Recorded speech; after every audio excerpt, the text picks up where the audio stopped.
Hey, what's going on, everybody? This is another episode of the Underground Runaround. I'm your host, Brad Ross. We got Pav Daddy in the house. Pav, what's going on, brother? Brett is our new senior lead official hobby news anchor. I don't know how he wants to title himself, but it's totally up to him. He's going to be our hobby news guy because we just love having him here. And we do have a special guest for the episode as well. It's 132,000 subscriber YouTube entrepreneurial extraordinaire, Finn McConnell. Finn, how you doing, brother? Welcome to the show. I'm doing. How are we doing tonight?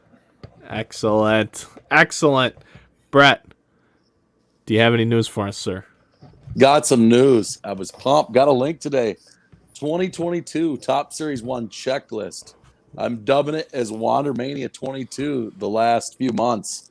I am pumped. Did you get to take a chance to take a look at the checklist? I took a brief once over this morning just because I believe next week we will do a podcast. So while everybody's tuned in here bright and early, a minute into the episode, we will be breaking down that checklist on potentially the next episode. I want to actually be able to put statistics of every rookie in the set on the screen for you guys. Audio folks, we will obviously vocalize those statistics for you. But yeah, we want to get into depth with it. But as it stands right now, outside of a quick once over, Brett, no, I haven't looked at it. I saw Wander and Duran and a few pictures. And other than that, I didn't like my initial glance at it, especially compared to last year. We had so much Series 1 hype coming into last year with Adele and Bowman and Pache being in the playoffs the year before. We just had a ton of names. And that turned out great. Yeah. But that doesn't matter, though. You know what I mean?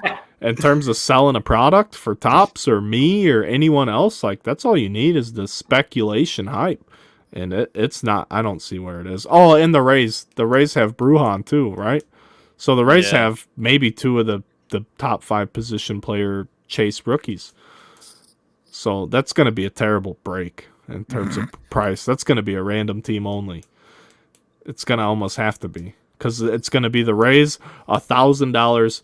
Every other team, pick your poison at $10 a pop. I want to know what that Wander's going to even end up going for on eBay. Not much. The Chrome will be twice as much, you know. You think that finally beats up the best then? The value on the best once those Series 1 start hitting. I haven't been actually have a freaking rookie card tag on them. I haven't been tracking it, but I think both sides are wrong in that Wander debate. I mean, we've already broke this down. So people are going to, and here's the thing. What doesn't help the situation any is everyone screaming about the stupid RC logo. Like, tell me you know absolutely nothing about sports cards without telling me you know absolutely nothing about sports cards going, it doesn't have a rookie logo on it. What the fuck are you talking about? When did that start? Like 2007, 6, somewhere in there? Like, it's not even that current of a thing. Every Hall of Fame player in the Hall of Fame, their rookie cards don't have stamps on them. Guess what? There's an actual set of rules and procedures, one for baseball and one for the MLBPA. I'm sorry, one for Topps and the manufacturers and one for the MLBPA on what constitutes a rookie card. Like, there's actually rules. You have to get educated. You can't just go, well, there's no stamp on it. It's not, I mean, we see the flip side of that too, where some stuff gets stamped after the fact. Like, you've seen a couple players get 2 years worth of Carter Keyboom in tribute the year after his rookie year.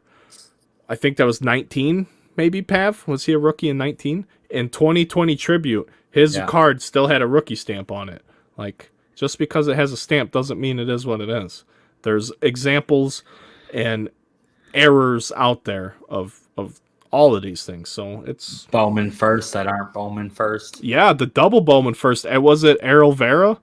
He had a first Chrome Auto in Spring Bowman and Fall Bowman. There was a guy recently, and I'm pretty sure it was an Angels player.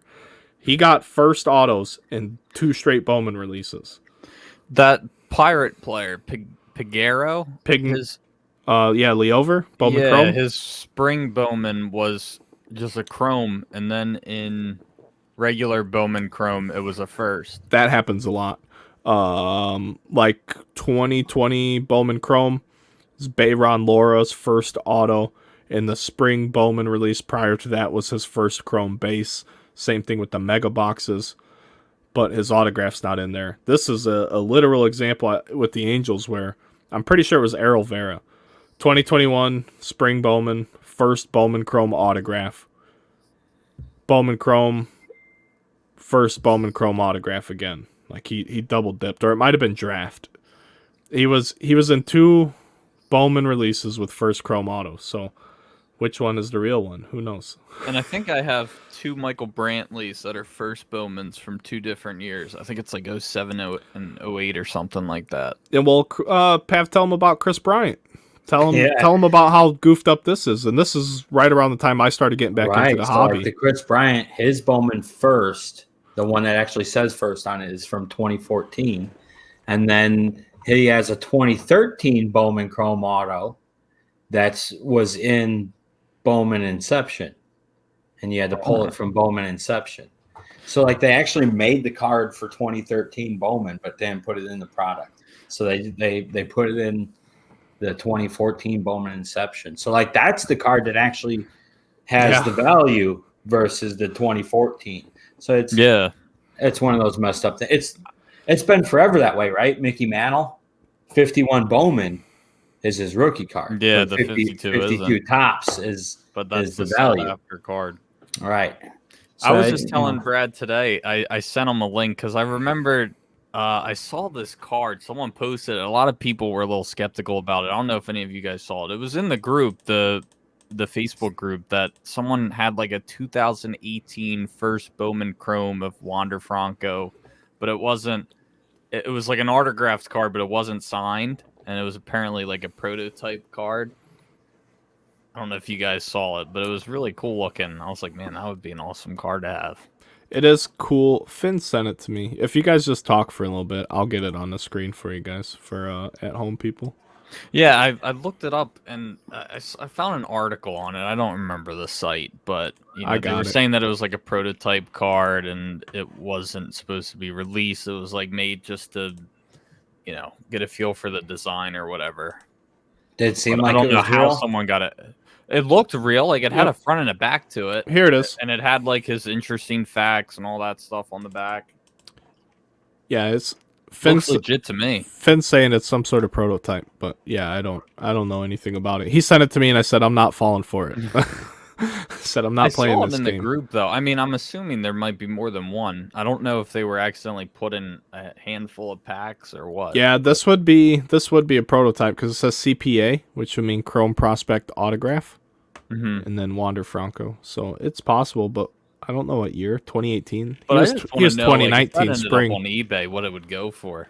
Well, it's not signed, so who knows? Well, sometimes those are worth more. Brandon Longacre. It's the photo credit. I feel like that's a customer of mine. I mean, it was in the group, on the Facebook group, so I'm just gonna look and see if it's ever come across my thing. That's pretty wild. Like, I would prefer that card than his first Bowman in 2019. Like, that would just be such an awesome card to have. The 2018, that was funny because that's when I first really got into deep, and I started getting into all of Brad's breaks. It was such a great year for cards. It really was. And like the rookie class was so good. Everybody could actually find cards on the shelf. You could find cards on the shelf. And like I pulled an Acuna, the short print from Series 2. And like I had it. Yeah, I had it in a box, and I remember I saw it in a group for $20 for sale, and I was like, "Oh man, I think I got that card. I could get $20 for it." $20. Brad ended up buying it from me, so he got it and then got it graded. I think it only graded like an 8 or something. No, we got a 9 on it. What I buy it for you from? Do you remember? $18. $18. I spent $8 to grade it, and I sold it for $100 in the early beginning of 2019, January, February, and I thought I'd made a killing. Oh, we flooded the market. That's where the hobby has come in such a short time. I think the worst decision I ever made was in 2019. I bought 10 Bowman Megas as a graduation gift to myself. Back when they were $20 a piece, so it was $200, right? And I ripped them all, and I didn't pull one Wander, not even a base paper.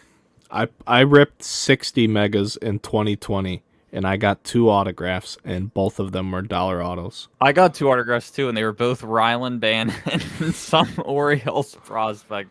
Some 2020, like by the summertime of 2020, was like peak retail flipper nonsense, and there was a few people that I would deal with regularly that had some that weren't trying to get rich. They're like, listen, I know you'll pay me right now, and I'll clean this shelf off for you and put it in a box and send it to you. And I mean, they made money, and I made money too, you know, because here's the thing with like retail people, like, I want to break at the price you're selling it at.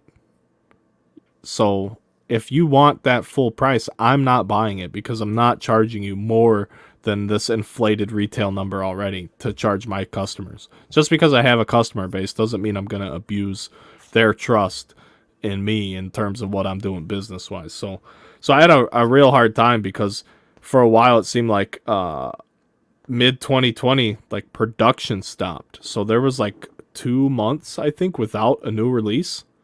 Nothing, because everything was shut down. The printers, everything. So retail was a thing. That's when we started doing the repacks, you know, just getting creative, trying to keep chipping away. And I dealt with a few guys regularly, and one guy, he would hit me up like once a week. He'd be like, hey dude, I found 40 more mega boxes. It's like, I think I paid him $30 a box. Basically, they were 20. Wow. I paid him 30. I broke him at 40. So it's not like I was screwing a guy, and it was an even deal, really, because I would sell 40 at a time and make the $10 a box. That's how, you know what I mean? And everybody's happy. Then I can afford to pay for the shipping and all the fees and the supplies and, you know, everything that goes into running a legit operation. But one of those shipments, I had to see what was in those boxes, you know? And then I opened 40 at once, and then I bought like another 30 from another guy. And I opened 10 or 15 of them, and then he sent me a picture, and I forget who it was, but he pulled a red out of it. And he's like, yeah. It's like, I just wanted you to know. I want to say it was almost Dominguez, too. Who was the other guy with Dominguez in that set? The Yankees. Was it Volpe? Volpe? Yeah, it was a red Volpe. He pulled out of there, and he goes, hey, man. He's like, I just want... I'm like, you son of a bitch. Like, if I would have known you did that, I would have never touched these boxes. And never, ever, because there's no way that the card I'm dreaming about pulling out of these boxes is going to show up now after there was already a red in this case of whatever that you just... Oh, I was so mad. Like, damn, dude. But I believe the guy did send me a Michael Jordan Funko, though, when I bought that order, so I couldn't stay too mad. I was really big into Funkos for a minute. I think they're neat. So speaking of prices, after I saw that checklist, I pulled up some prices quick on eBay and then a couple other the local shops that are pre-selling 2022 Series 1. And jumbo hobbies are going for like $200 a piece, so $1,200 per case. And then hobby cases are selling between $1,400 and $1,500 right out the gate here. Couple had sold, so I'm interested to see where that price, if Wander can carry that price or if it's going to come down. I don't remember what last year was. That's the problem. It's so delayed that I don't remember. But I remember, even with all here's the thing, flagship's always going to be available. Like, we figured out I remember the very first pack of Series 1 I opened up last year. I went, man, the quality sucks. That was my initial thought. I said, this paper is shit. The printing quality is not good. I grabbed some like 20 update cards and held them up side by side on camera. Like, you guys can see this, and you're only looking at it. If you're watching on Facebook, you're only watching a live stream in 720p, and you can see a visible, noticeable difference. The 21 cards some of them were real grainy in appearance, and it wasn't like on purpose. It's just how they were printed. So the production went through the roof. We know this. I'm very fearful that we're going to see that same trend for flagship. Last year, when Series 2 released, that was the only time I ever got reallocated after the fact. So Series 2 came out, I got my allocations, and then one company, the biggest company, they sent me an email like a week after release and said, hey, we have 2 more cases of Series 2 Hobby for you at allocated price if you want them. No time in my entire, I'm going on 5 years now, I'm in my 5th year, has that ever been an option or a thought or anything. Never post-release do you get that price, ever. And that's even going all the way back to late 17 and early 18, when you could buy a product a month after release at a not elevated price. Even back then, they didn't, say, hey, it's a week later, we got this for the best price, do you want it? So, you know what I did? I took them and I broke them, and I didn't want to break hobby cases, but hey, if that's how they're going to help me out, fuck it. Sort all the cards, ship them all. I did them in half. I did them in 6 boxes because there's so many cards in a hobby case. It's got to be over 4,000 in just the 12 box format. There's so many cards. There's like almost 400 cards in a hobby box, a flagship. Brett, do you know offhand? It's a lot. It's like 24 times. How many cards are in a pack? 24 packs, but it's 18 packs now, isn't it? 18, and yeah. Man, I'm not 100% if it's like. It's here. I got a Series 2 box here. From yeah, 19. What is it, like 24 and 14? 14, yeah. Yeah, that's 336 cards a box. That's 4,000 cards in a case. That's a ton of cards. I know the base paper that I bought in your Bowman spot, I know that took me a good couple hours to go through, and that was like just under 2,000 cards. And what'd you even do with that, Finn? I put them on eBay and those, like a U-Pick listing. How was the U-Pick listing? How hard was that to do? It wasn't that hard. I mean, it's really the sorting that takes a long time. And then I just copy and pasted the names from a checklist because I had at least 8 of every guy. Sure. So that's crazy. I haven't quite made my money back yet, but I'm getting there. old man Kevin Eager, he asked me about doing those. I like them. I think they're fun, but they do take some time. Those U-Pick listings. He's like, how do you set it up? Yeah, it's like I usually do it by I'll find someone else that has a similar listing, and then you have to do like, it's kind of hard to explain. It's better to just show, but it's you like create the listing, and then there's like, it says create variations. You click on that, and then you pick like what you call the header or the title, and then you start listing like the cards. And then they'll show up in the drop down. Like I said, it's hard to explain, but what kind of shipping are you doing on those? I just do an envelope, plain white envelope, or you can pay extra for the USPS or first class. Gotcha. Yeah, I actually stopped doing the eBay standard envelope. I stopped it. I shut it down. Yeah, because the tracking sucks on them. The tracking is terrible, and the people that are buying those cards are the most unreasonable human beings I've dealt with on eBay. I didn't ever. Get it. It's the only negative feedback I have is over a $3 card. Some correctional officer in Georgia who I looked them up because, hey, friend, when you talk to me like I'm a piece of shit, just know that all your information's public.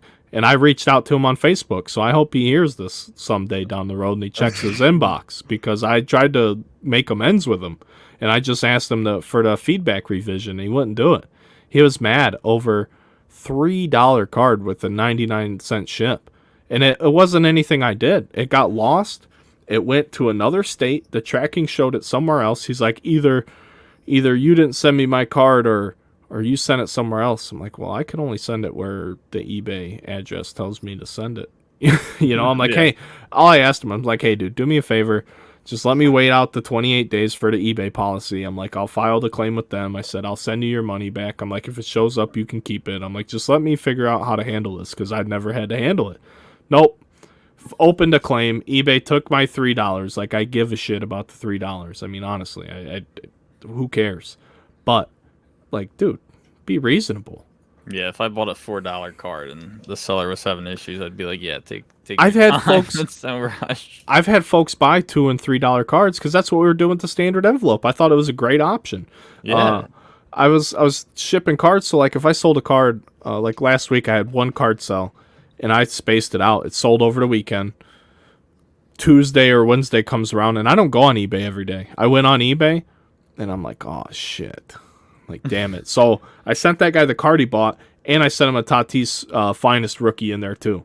And I sent him a message. I said, hey buddy, I'm really sorry I forgot about you. I said, but I put something in your package that should make you feel a whole lot better about everything. I said, I just don't want you to be unhappy.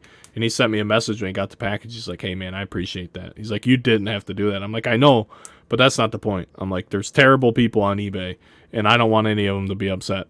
Like, so just have a good day, dude. It's That the was least nice I of could you. do. I mean, it's at the time it was like a $15 card or something. You know, it's to me that's more important, making a guy happy than, you know, like as long as you're not asking for $1 million, I'll bend over backwards to make you happy. That's my job. Unless I know that you're blatantly wrong, and then I'll just tell you get fucked and move on. I mean, I'm not afraid to do that. The customer is not always right, but I will always err on the side of the customer in general, as long as Yeah. you're a decent human being. Once you get sideways with me, I mean, I'll get even more sideways. We'll get parallel, baby. How many more of those Tatis finest you got to hand out? Yeah, I was gonna I'll say I order should some buy stuff some really from Brad. late. Be like, I didn't get it. I have a lot. Order at like 3 a.m. I had a. Oh man, I just sold a GMA 10 Max Scherzer for $54. A Heritage insert Jesus. rookie. Not shabby there. I paid $200 for that entire box he of was slabs. shilling bids or whatever they're called. Oh no, not me. I had a Daniel Jones BGS 9 laser just sold for GMA. 27. Yeah, Oh, GMA. that's too much. Be I lucky if it shows up in one piece. Well, I went to this card show last weekend, and we've been slow with breaks, obviously for the reasons Brett said. It's just there's nothing new coming out. So we've been slow with breaks. I went to the card show on Sunday, but I got there late. And everyone knows if you do card shows, you need to get there before the show even starts, especially if they'll let you in. You got to get there early. So I got there late. Some of the big time dudes, like Big Mike, if you guys know, Finn's not going to know, but Brett and Pav Daddy know Big Mike. And like those types of big time ballers were already gone. Like gone. Tables empty. Gone. Cases gone. I was talking to some friends, and then one dude's like, hey, man, I didn't have a good show. Like, sorry, dude. I'm like, yeah, that's kind of where I'm at with the shows. I'm like, I do more breaking than what it takes me to set up for a show. Because if I set up for a show, I want to have prices on everything. And not everybody does that, but a lot of people that do shows live shows. So they know everything up here. I don't. So for me to set up bullshit numbers anyway. yeah. So I'll take a night before the show and comp everything out that I'm putting in my case, and I'll put numbers on everything. I just like to be prepared. And then if you go to the show and you do all that and you don't sell anything and you barely cover your table fees, like to me that's an absolute waste of my day. Like I could do so much more.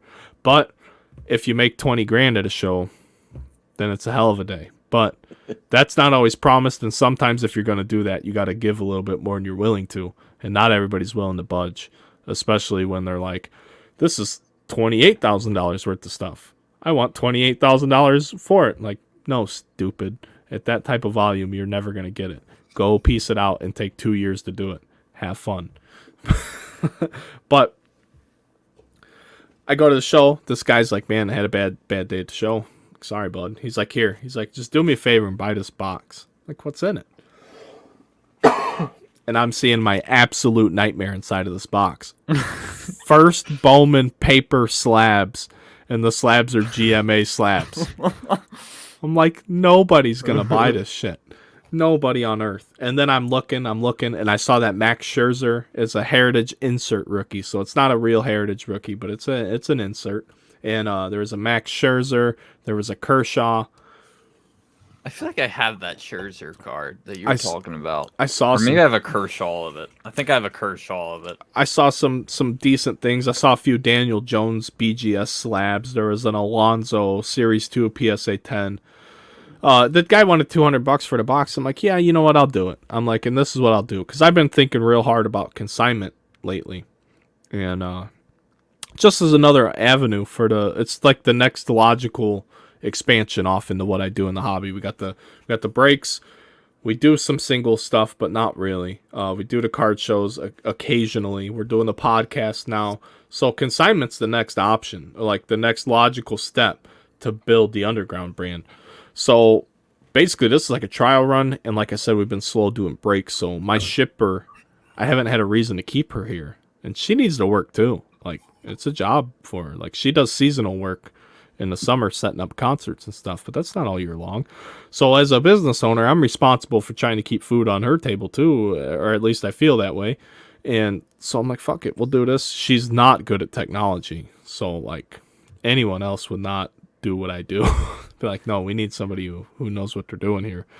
And I He's just listing trout rookies on his eBay for 10, so- 15 man. bucks. so I set up a 99-cent auction template on eBay. I put the description. I did everything. I'm like, listen, you only got to fill out these fields here.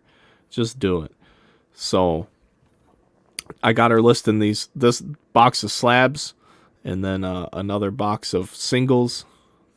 And when the dust settles on that, I'll crunch the numbers together and see if I made money or lost money after fees and labor and all that. And if that works, I might go try and hunt bargain deals like that. Because even these shitty GMA 10 slabs are selling. This first Bowman Chrome. Now, it's Alex Bregman, who's aside from the Astro scandal, I really liked him before that. Just coming in right now live. $10.50 plus $4.25 to ship a GMA 10 first Chrome Bregman. I mean, $14.75. eBay will take their cut. Whatever, we'll ship it. Big deal. And how much time's left? It's over. It just ended. I'm getting these emails as the auctions end. I mean, I probably would have bought that just the fact that it's a Bregman. And first. I've honestly bought GMA Chris Bryant rookies for cheaper than raw just to break them out of the slab. GMAs are the only slab. I'm not trying to have an episode shitting on GMA, whoever that guy is. I'm sorry, bud, but sorry. Your slabs don't hold up, and you're not even like. How do you let new companies come in and jump over you in the pecking order? How do you let HGA and FCG and the fucking diamond shaped plastic slab come in and do this all over what you're doing? I don't know how GMA didn't step up when they had an opening, but that's neither here nor there. But I've had a bunch of those. So the thing was listing them.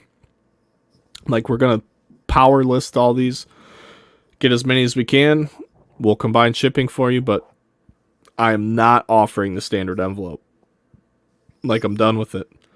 You can pay first class. That way I will feel better about it if it gets lost, because I've never had a package get lost in 5 years. I've had them disappear for months on end, but I've never had one absolutely lost.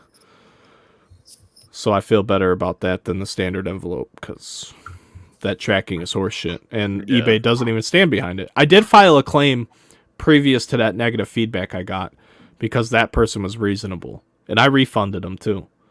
But I filed a claim with eBay, and they sent me the money back except for the shipping. So, so like I didn't even get the shipping. They're like, no, you paid us for this shipping. They paid you for this card. So here you go. This is what you get. Like, all right. Hey, Brett, I got a question for Brett.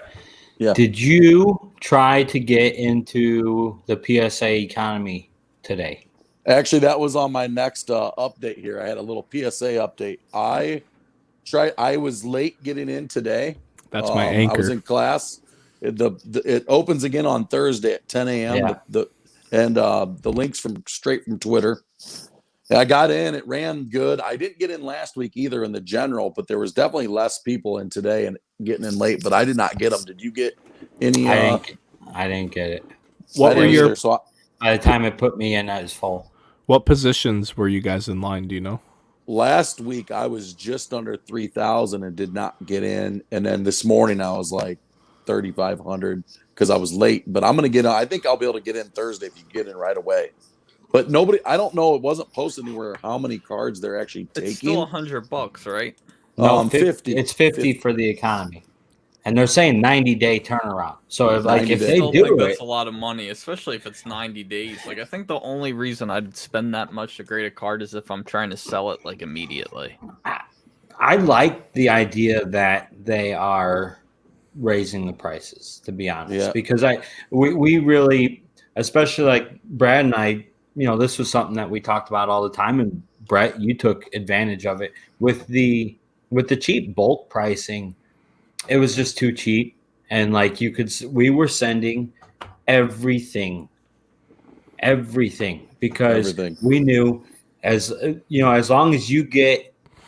At that time, we were getting 75 to 80% tens, right? And as long as you get 60% tens, which you can still pull 60% tens. Commons will sell for, just a little bit. Right. Yeah.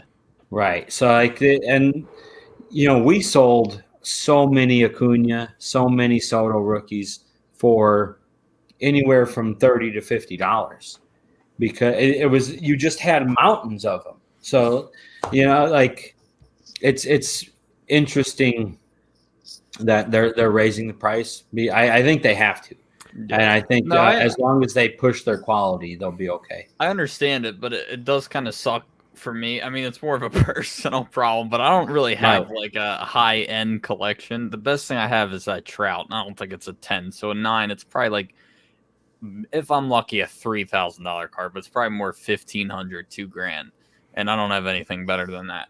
But like, I couldn't. There's no point to send like my Vlad Topps Chrome Sepia rookie or my regular. Yes, there is. I think there is. I think so. Sepia, absolutely. $50, and then whatever it costs to ship it. Yeah, it's worth it. I think they're going to bring back the bulk eventually, but I don't think it's going to be $12. I heard a big rumor. I do 20, $15. Want to hear the big rumor? Sure. I don't know what the price is, but I think it is 20 or less. But the turnaround is 1 year, and I heard that's 2023. That happens next year. I think anything under 20, I don't like. I think they got to stay. I also hate the max declared value. I don't think that they should be telling me what my card's worth.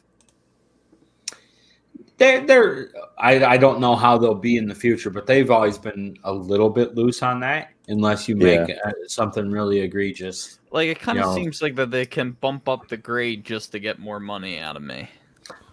We've sent a lot of cards that were worth some pretty good money, and we've never been bumped. Never. Yeah, I haven't been upcharged, and I've had some monsters come back, and that wasn't the declared value. It was $99 too, or less. So maybe I should send that Trout because, like Brad was saying, that they're pretty lenient with centering, and I think it is a bit off centered. I don't remember, but if that's your biggest issue, yeah, PSA is the place to go. With any of those colored Trouts, and it's a chrome border. So. If the border's good, that's where any colored border, as long as the border is really nice, it makes a huge difference. Yeah. The thing is, I probably had it in just the blaster box for a little bit because, I mean, I pulled it in 2011. Oh, yeah. So, like, when I opened it was a $20 box. So when I got done, I just put them back in. So I knew that that's where the Bowman cards were. And then I was going through it. I'm like, oh, this is actually a nice card. I think I know who Mike Trout is. And then I look at it again a year later. I'm like, oh, wow, this is like a $300 card now. That was like one of my most disappointing box revisitings. So I didn't get back into the hobby seriously until 16, 17, something like that. 15, really, with Chris Bryant and the Cubs. But I went back and dug out old boxes because I always got them. Like, I remember one time I traded a computer monitor to somebody who needed it. I'm like, just buy me some baseball cards. It was like a friend's mom.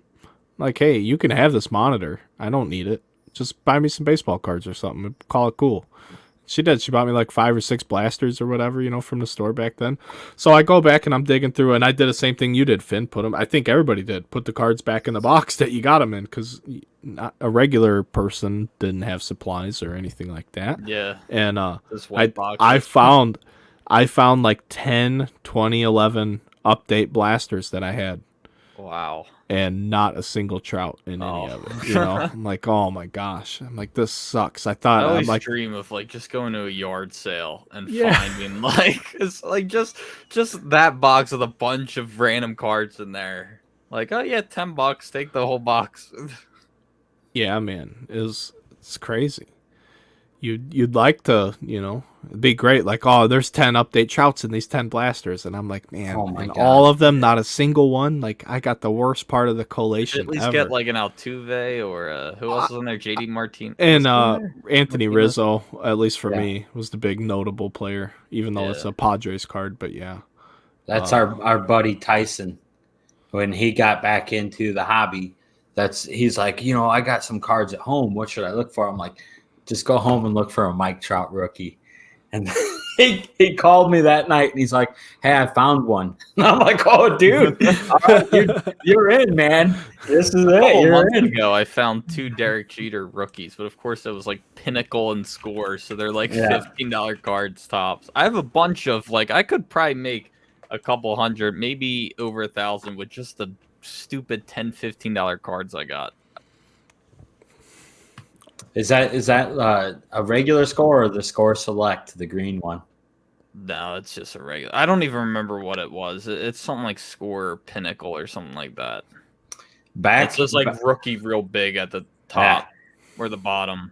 So right when those came out, we were still buying some baseball cards probably back find then it when I real was a little kid. And I remember like my dad went to like a Sam's Club or something, and they had Pinnacle and they had Score Select, and they had boxes of them, and it was supposed to be like $3 a pack, but whoever was ringing them up was ringing them up $3 a box. So like my dad bought a couple and brought them home, and we pulled some Jeter rookies and stuff, and it's like, you know, a $5 card at the time, and we're like, oh man, you know, we gotta go buy the rest of those boxes. So we all went back to Sam's Club together, and I remember we're walking out, and this guy's like, hey, what are you guys doing? We're like, man.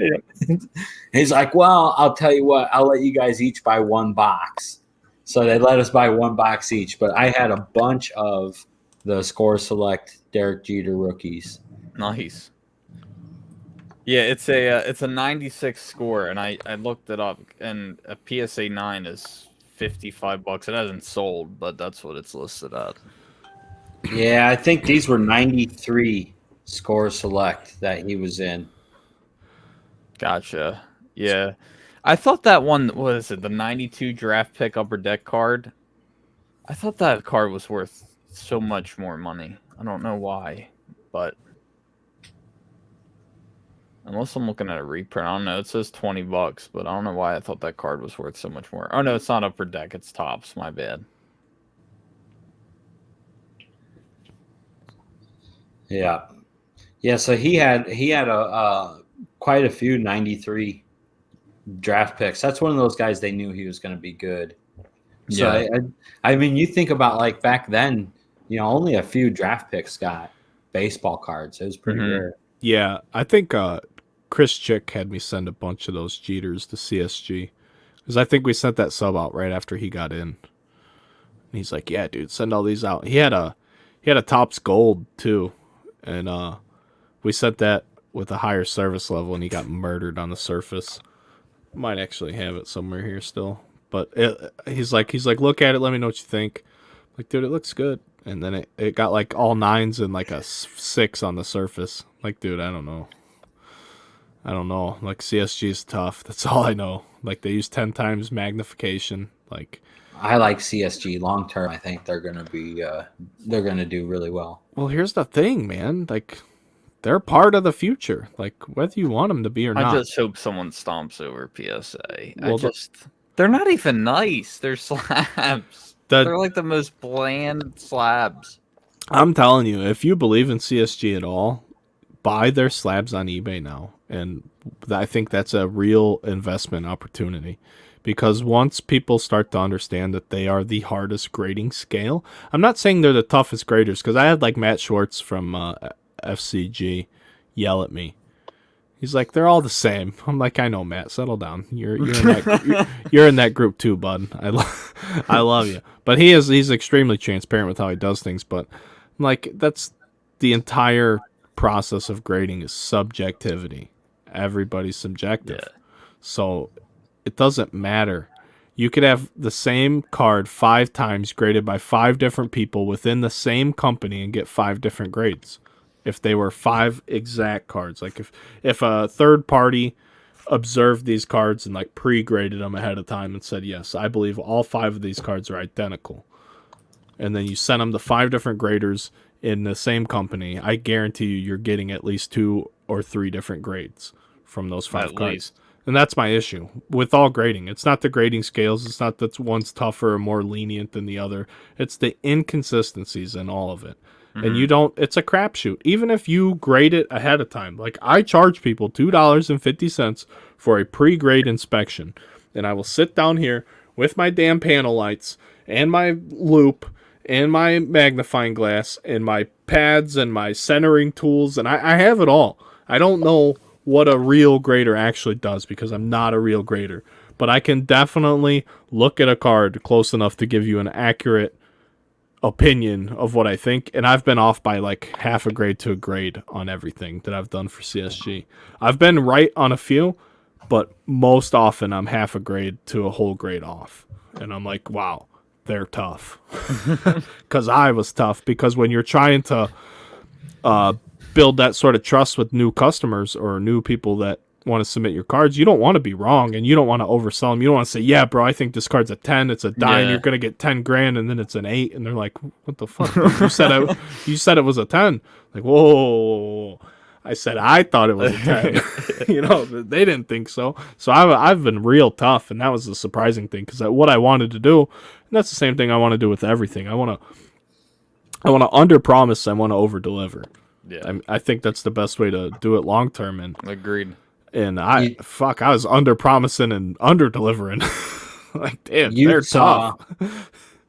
You saw the whole Pokemon box thing with Baseball Card Exchange, and that guy is supposedly PSA's resident card pack grader. So like the idea that this guy is going to authenticate this case that was proved to be fraudulent, and they're a resident expert on that kind of stuff. It's pretty obvious that, like, I think with new stuff, they probably just scan through it really quickly and say, hey, especially with the way that people treat cards now, I think people are taking a lot better care of the cards that they're buying than versus the older stuff.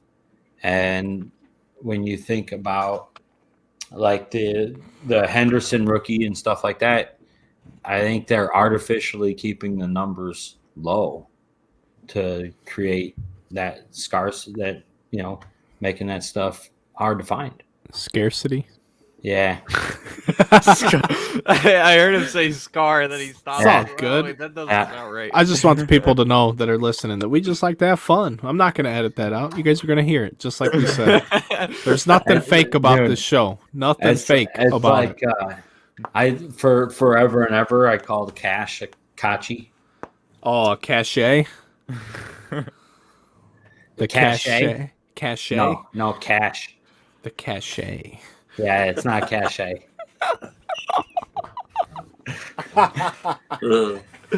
Oh my gosh! It's one of those words, dude. Like, you can't pronounce English. It's a very difficult language, especially for people like me that don't speak it very often. Well, it's the hardest language to learn, though, for anybody. Like anybody who speaks a different language, they say English is the hardest language to learn because we have so many stupid rules. And I think because we have so many stupid people too. Oh yeah, and then you listen to Americans speak Every English. state speaks it differently. Right. Oh yeah, Brett, you have any more news for us, bud? Yeah. One last thing. I had an awesome interaction with PSA. My latest submission is coming back now, but I've been tracking them and keeping pace over the last few months, and my last order that's coming this week went into QA check 2, and it was there for quite a bit longer than the last 3 orders. So I was like, what is going on? So PSA called me, and they're like, hey, Mr. Comensoli. Did they get your name right? No. They didn't get my name right. But they're like, we have a issue with your order we'd like to talk about. And they're like, Jalen Hurts card, we damaged that card. It graded a 10. And then within the time they graded it to when they were putting it in the slab, they damaged it. They regraded it, and it became a PSA 6. Oh. So to their credit, they gave me full comp value. They gave me $40. It was a Don Russ, Jalen Hurts PSA 10. So they gave me $40 and took off the shipping and the free slab. I'm like, they asked me if I wanted it slabbed or raw. I said, just keep it in the slab. I'll keep the 6. So I was pretty pumped about that. I mean, usually I feel like they're trying to get away with it, but it was a good experience. Yeah, that is nice of them. So they gave you the value of what it would be as a 10? Yeah, they gave me current market value, which they're going around that. So I was okay with that. So you got a 6 and you got money to buy a 10 if you wanted to. Yeah, exactly. That's not bad. And then Brad, you'll appreciate this. So I went and looked this up. I in that order, I was hoping to have them here to show them, but in that order, I'd gotten in 2020 Bowman's best break. I bought the Blue Jays for $50 in one of your breaks. And in that break, there was 3 refractors, base refractors, and 3 base rookie cards, a Bo Bichette. So I sent all 6 of those out. And it was like, I remember I got those in the mail. I added them to the end of the order, and I threw them in with it. Didn't even look at them. So 2 of the refractors 10'd, 2 of the 3. And 2 of the bases 10'd. No gloves. And the other 2 were 9s. And I was just looking at some numbers. You know, you've talked about this on your stream, and this is why I buy hot rookie stuffs. You know, that's not PC. Where I spent $50, I graded them for 90, so I'm $140 all in on those 6 cards. And I just looked. The refractors are selling between 80 and 90 in the PSA 10s. So the 2 refractors I've already in the green, and then you have those other cards too, which the base are around $35-$40. So basically it was a free break, plus you come ahead, and then who knows if you're going to pull a numbered card or whatnot. Right. And there were no Bo Bichette autos. I already knew that, but that's why the price was so cheap last year. And it was a great team to buy. Yeah, I mean, I'm glad you listened, because all of 2020, I swear I spent screaming that out loud, because here's the thing. Pav and I go back a lot farther than some people, and we're really not that deep into the hobby. Like I said, I'm in my 5th year of business, and there's people that have been doing this for 10, 15, 20, 30 years. There's people that have been doing it way longer than me, and I'm not trying to discredit any of that. But Pav and I saw from Pav, because I do the CSG submissions now, and before that, Pav handled PSA and Beckett for us, like through my group. And we had already seen the PSA price increase go from $8 to $12 on the bulk. And when they did that, they said they were getting overwhelmed with a lot of cards that were worthless. And that's why I have such a hatred for base paper Bowman cards, because there's just quit grading them. Whatever, if everybody would quit grading them, we'd all be a lot better off. And these grading companies wouldn't be getting rich, and you wouldn't be an idiot on eBay spending $100 for a base paper card. It's so stupid to me. I'm sorry, it's so stupid. We're in the age of parallels and shiny chrome cards. Get visually stunning cards. Don't get stupid base paper. Leave those for the kids.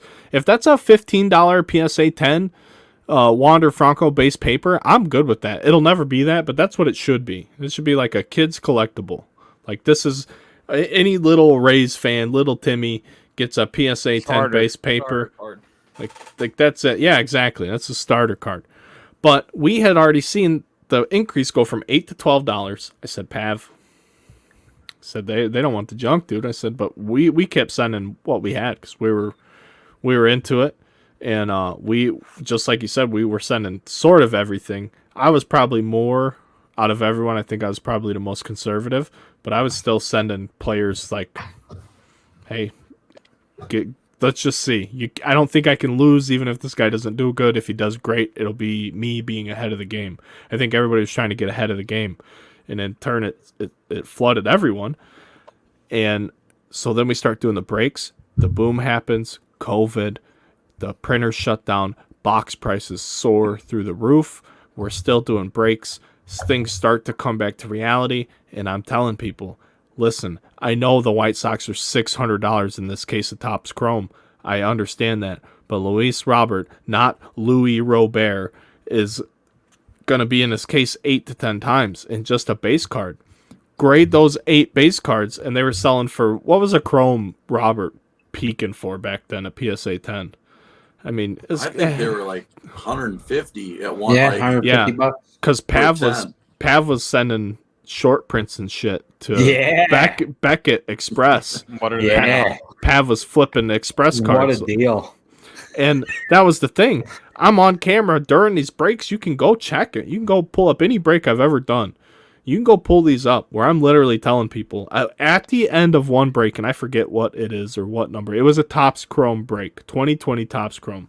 At the end of that break, I switch my screen over to 130 point.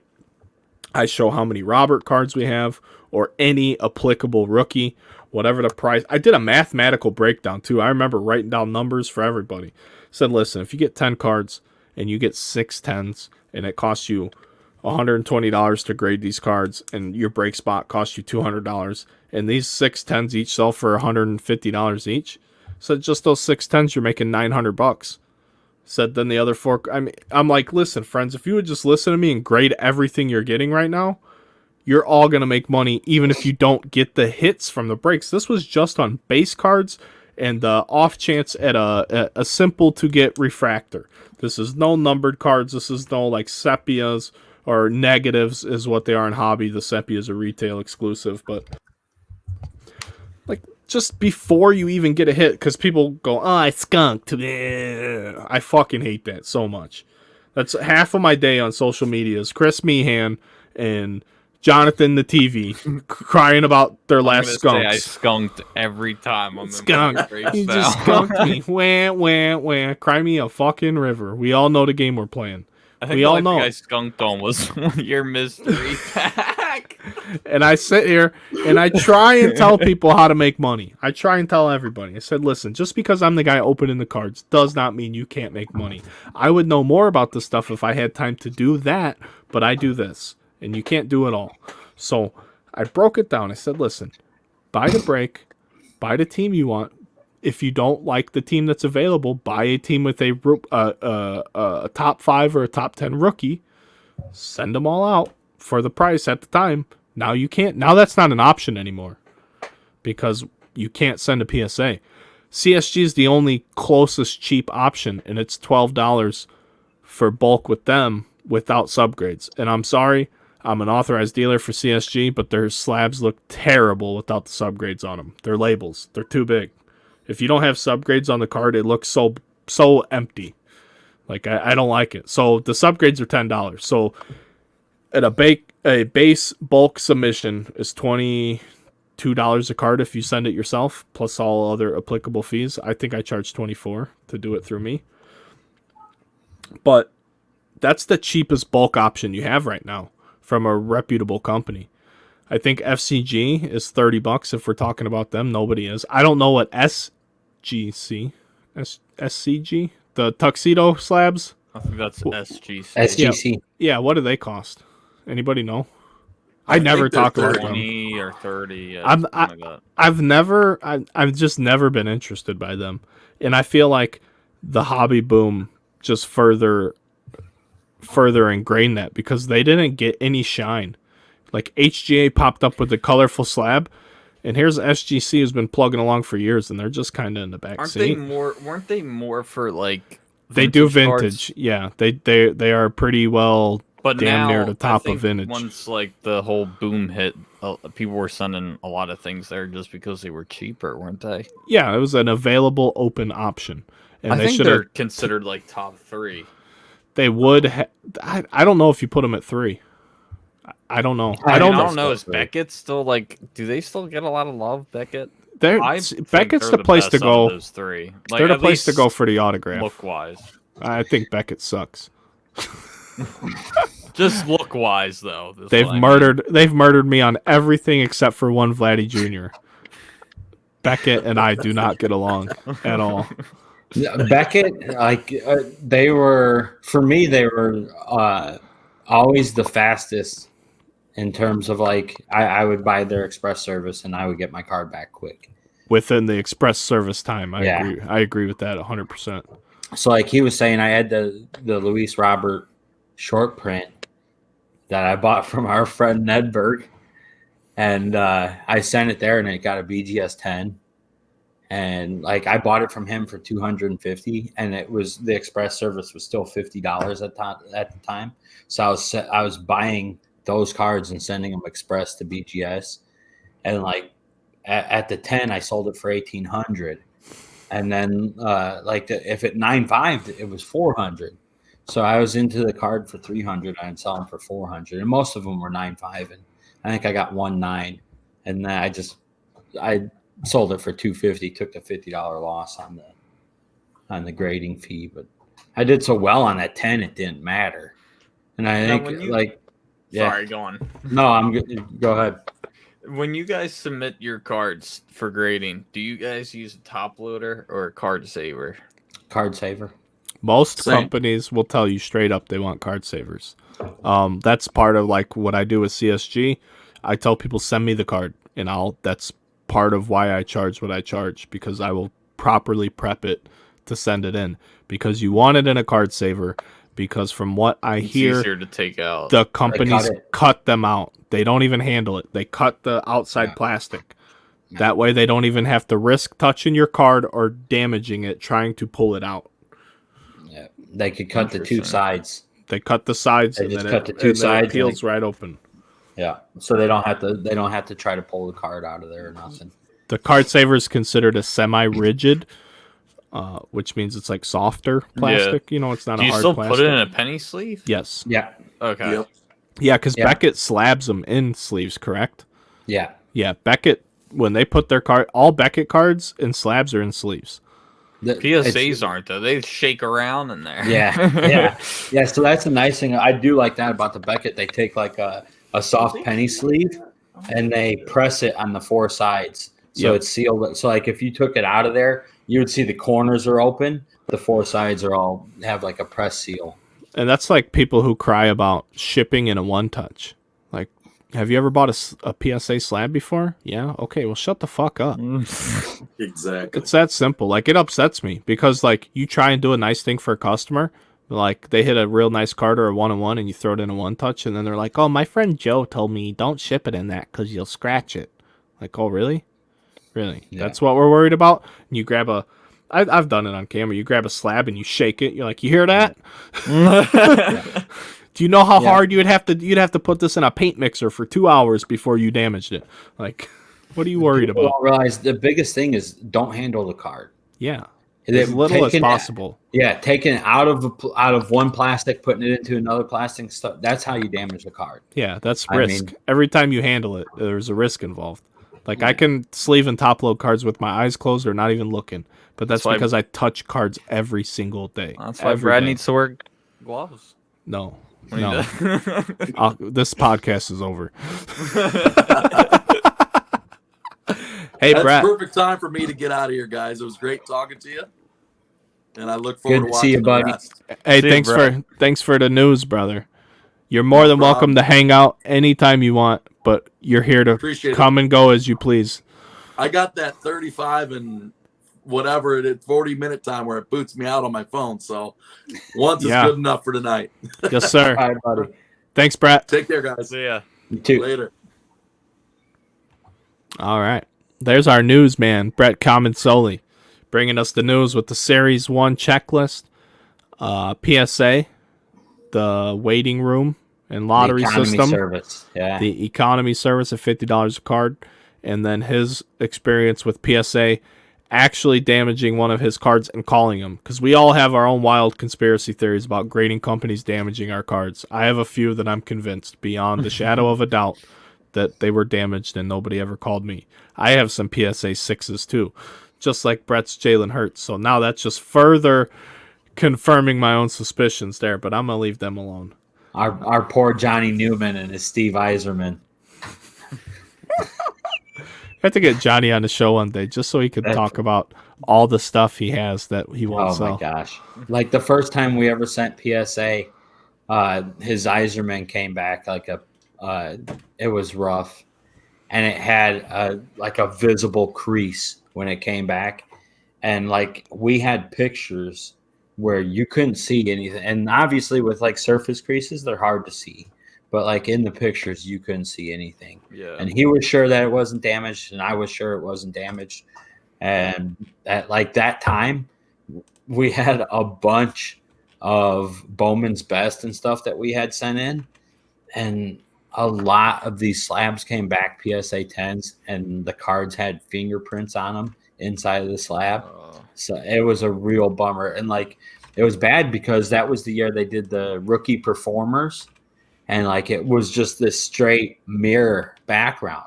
So you could see this perfect fingerprint right on the card. And there's multiples like that. And they're PSA 10. And it's like, how the hell are you going to send this to somebody? If you sell it on eBay or whatever, they're going to be like, this ain't a 10, dude. That's my biggest problem with PSA is if you list a slab. So I get offended. And I don't know if offended's the right word, but I get sort of bothered when I post a card in a slab and then the person who's interested wants to look at it closer. Like, their grade's on there. It's not going to change. I would just write an image of just the grade, like just the 10. But the problem is it's PSA's fault because their 10s, there's cards, they have 10'd some cards that nowhere on planet Earth would be better than an 8.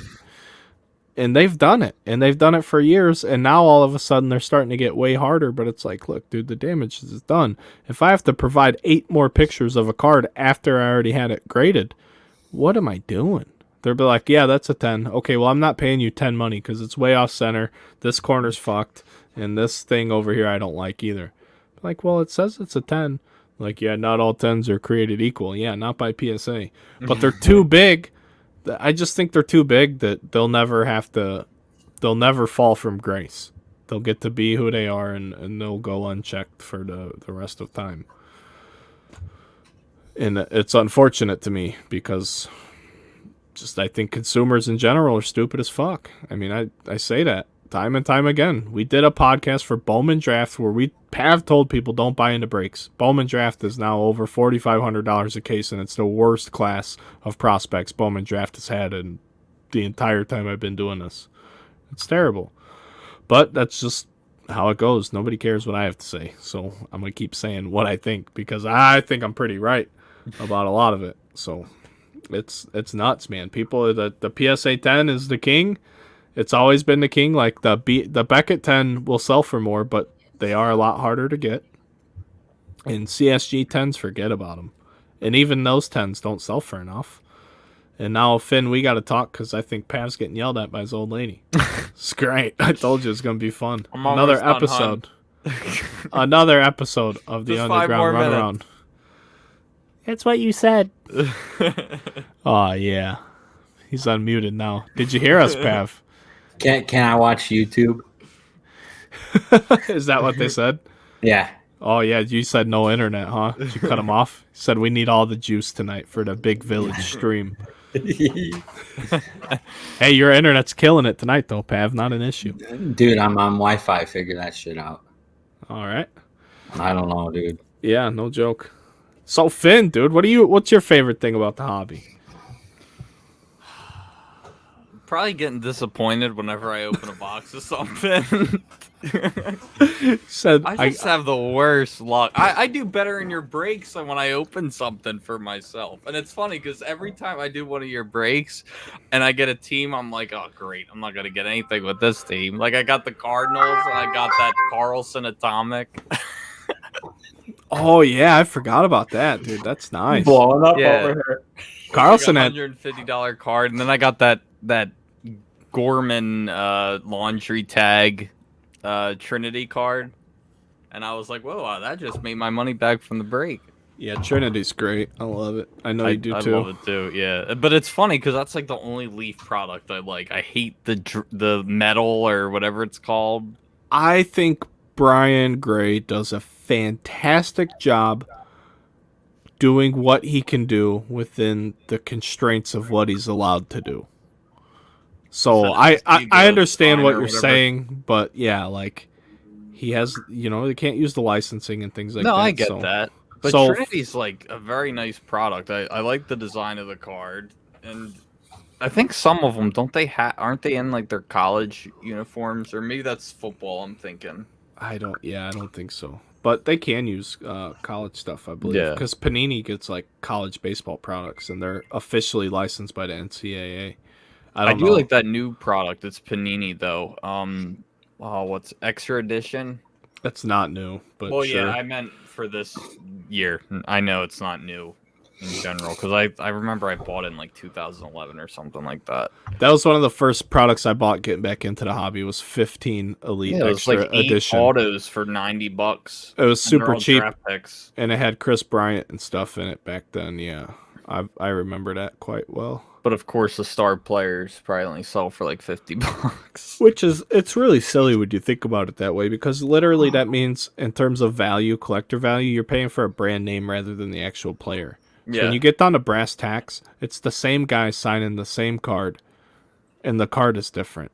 And the difference in the card is what makes the card valuable, not the human who signed it. Because I've always thought ink is criminally undervalued. Like there's Juan Soto rookie color cards, refractors that are not signed that are worth more than his autographs. Yeah, it's base auto, right? Like, what do you mean? Yeah. What do you mean? His autograph should be the king. He only has a very few limited amount of products with autographs. Like Chronicles Baseball was his first pack pulled autograph. And I only know that because my youngest daughter was born that release day. Because I had to go have a kid, and then I had to break 2 cases after that because it was release day. so I'm at the hospital. Everything goes good. Wife's doing all right. I said, babe, I got 2 Should have just full. brought the car to the hospital. I got 2 full cases at home. Can I go home and do these real quick so I can get back here? She's like, yeah, go.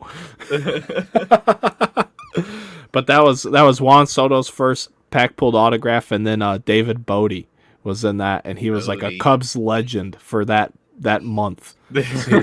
He hit like 2 walk-offs, home runs and stuff, and that was like his first thing. So the Cubs were pricier than they should have been, and obviously he's been awful since then. That's a terrible word, not awful, just not so great. Yeah, he's been pretty awful. It's amazing how the market conditions for not just sports cards but across the board, how much hype is driving values, and like people aren't interested in like Results, relative value versus the hype value. yeah. So like it's funny because like I do play some stocks and stuff, and the stock market that I thought I was going to get into, where okay, I'm going to research a company and I'm going to buy stock based on their ability to be profitable and grow, doesn't matter. None of that matters. It's just 100% based on hype. So, I mean, you have companies that are failing that people drive up the stock price. And it's the same way with sports cards, where it doesn't matter what,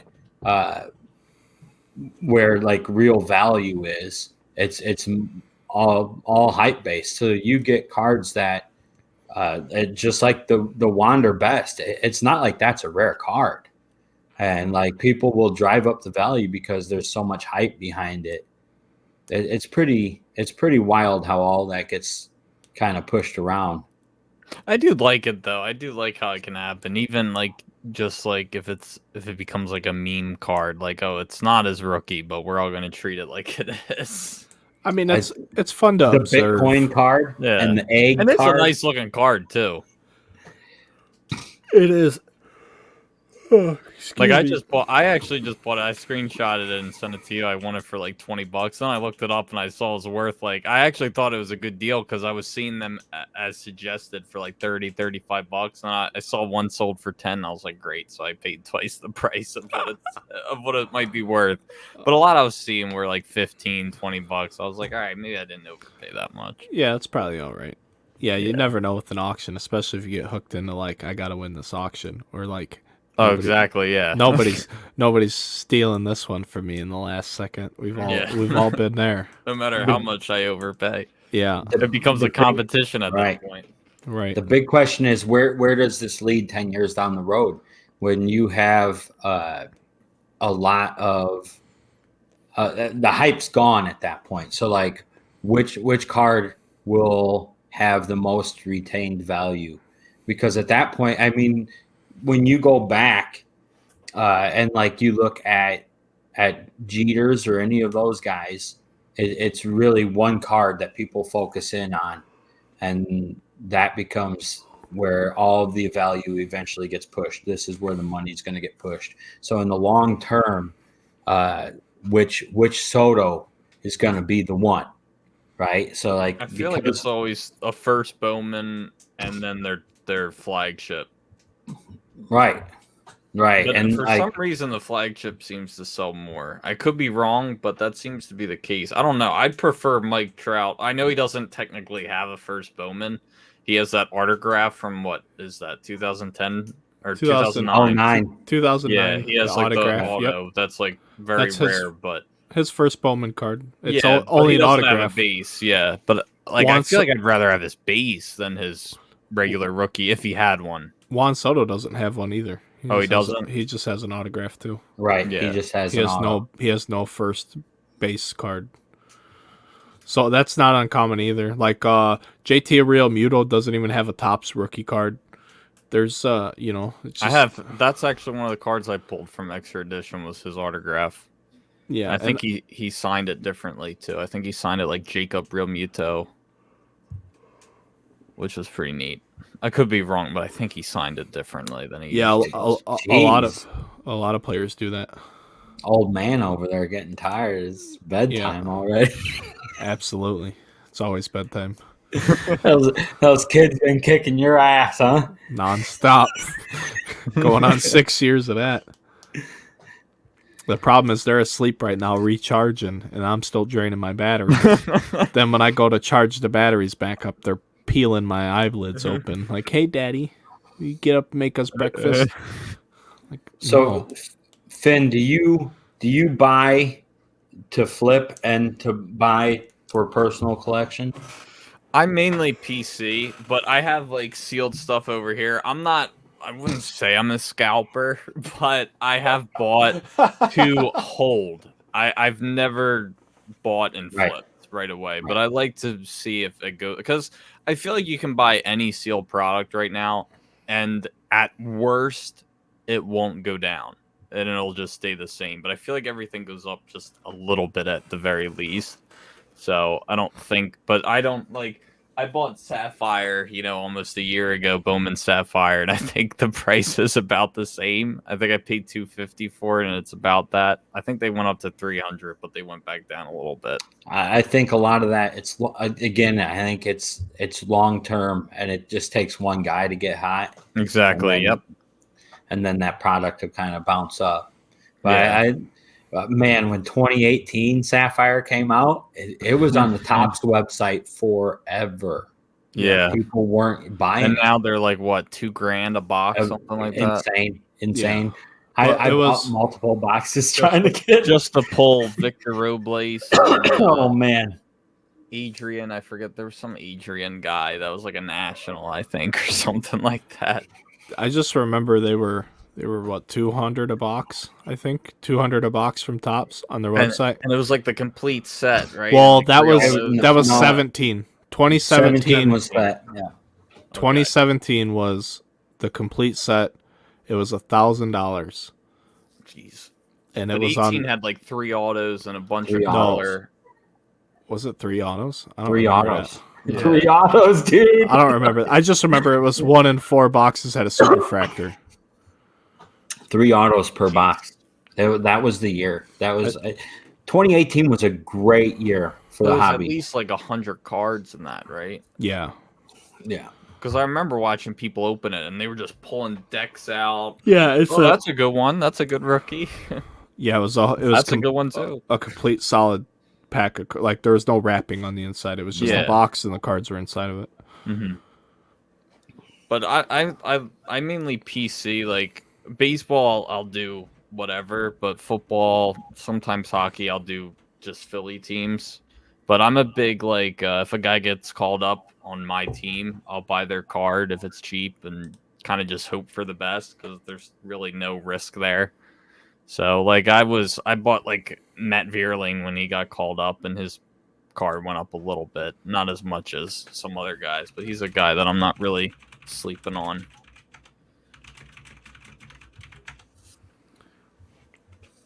Sorry, I had to send Pav a message. I think he's echoing. Pav, do you have your computer sound on? The echo now that you mention it. Yeah. It's got to be Pav. Hang on. Like, is your actual speakers on, too, aside from your headphones? I just realized I haven't been hearing you through my headphones. Wait for him to say something like that. Oh my god, I would die laughing. What is going on here? I don't know. Just turn your computer sound down. My headphones weren't plugged in. Finn, anything you want to talk about the hobby? I thought there was something I wanted to say earlier, and then I forgot what it was, but I can't remember, and I probably won't until we end the stream. No, that's the podcast. no, it's all good. I just figured I'd ask, if you because you always have questions about stuff. I remembered. Do you like really collect it all? Like, do you have a bunch of stuff yourself, or not really, just sealed stuff? Oh yeah, no. I have a ton of stuff. I have two separate collections. I have my PC, and then I have like my investment Holding stuff. Yeah. So like the holding stuff is all the business, and like my PC stuff, I PC stuff that is virtually worthless outside of Chris Bryant. So, like my biggest PC items are like local people from the area I'm from, and much like you, where you're from, like the weather's not ideal all the time. So like it's not a big prep baseball area up until the last, I don't know, 5 to 10 years because of field houses and complexes and things like that where baseball players can get work in the winter. But that's still not accessible to everyone. Like there's still a certain amount of financial success your parents need to have for you to be able to access those facilities and things like that. So I like seeing people from my area make it. So Sean Manea, stud left-handed pitcher for the Athletics. He graduated high school a year after I did, but he didn't come play. He would have played in the same conference as me, but he was out in the boonies playing baseball, and he came to a powerhouse his senior year. Zach Pleezak, he's a pitcher for the Cleveland. He is another guy. I played summer baseball for his uncle. Cody Hosey is a kid who got drafted by the Dodgers a few years ago. He's struggling, it looks like, in the minors so far. I'm friends with him on Facebook, but I don't think he actually uses his Facebook. So I've never bothered to like reach out to him or anything like that because I don't think he actually. You could see like people post happy birthday on there. He's got 1,000 happy birthday posts. And he doesn't like them. Yeah, right. And then Mike Brasso, he's a big Rays folk hero walking off on Chapman, undrafted kid no less, to make it in the Rays. He got traded to the Brewers though this offseason, so I'm really hoping that kid gets a chance to play full time. Marquez one of them on the Cubs, or did you just like PC him? Oh, Braylon, I bought that's only because a superfractor came up. I own Braylon Marquez. I remember you looking for like you were looking for, was it the superfractor you needed or something like that? I didn't even Keegan Thompson is actually a guy that I PC, as a Cubs That's who I pitcher. was thinking of. But I remember you had a rainbow of someone else. I don't have I guess that was Keegan's for Braylon. full rainbow. Or is Keegan okay? But Braylon Marquez Superfractor fell into my lap one night. It was late Bowman at night. first? Yeah. Oh shit. Yeah. I got what I think is a steal on it because I like that kid if he gets a second pitch. He's a left-handed, for people who don't know, he had rookie cards all last year but didn't pitch in the big leagues. He only got his rookie cards because he pitched 1/3 of an inning in 2020. With a 67 ERA, right? I don't Yeah. yeah. Yeah.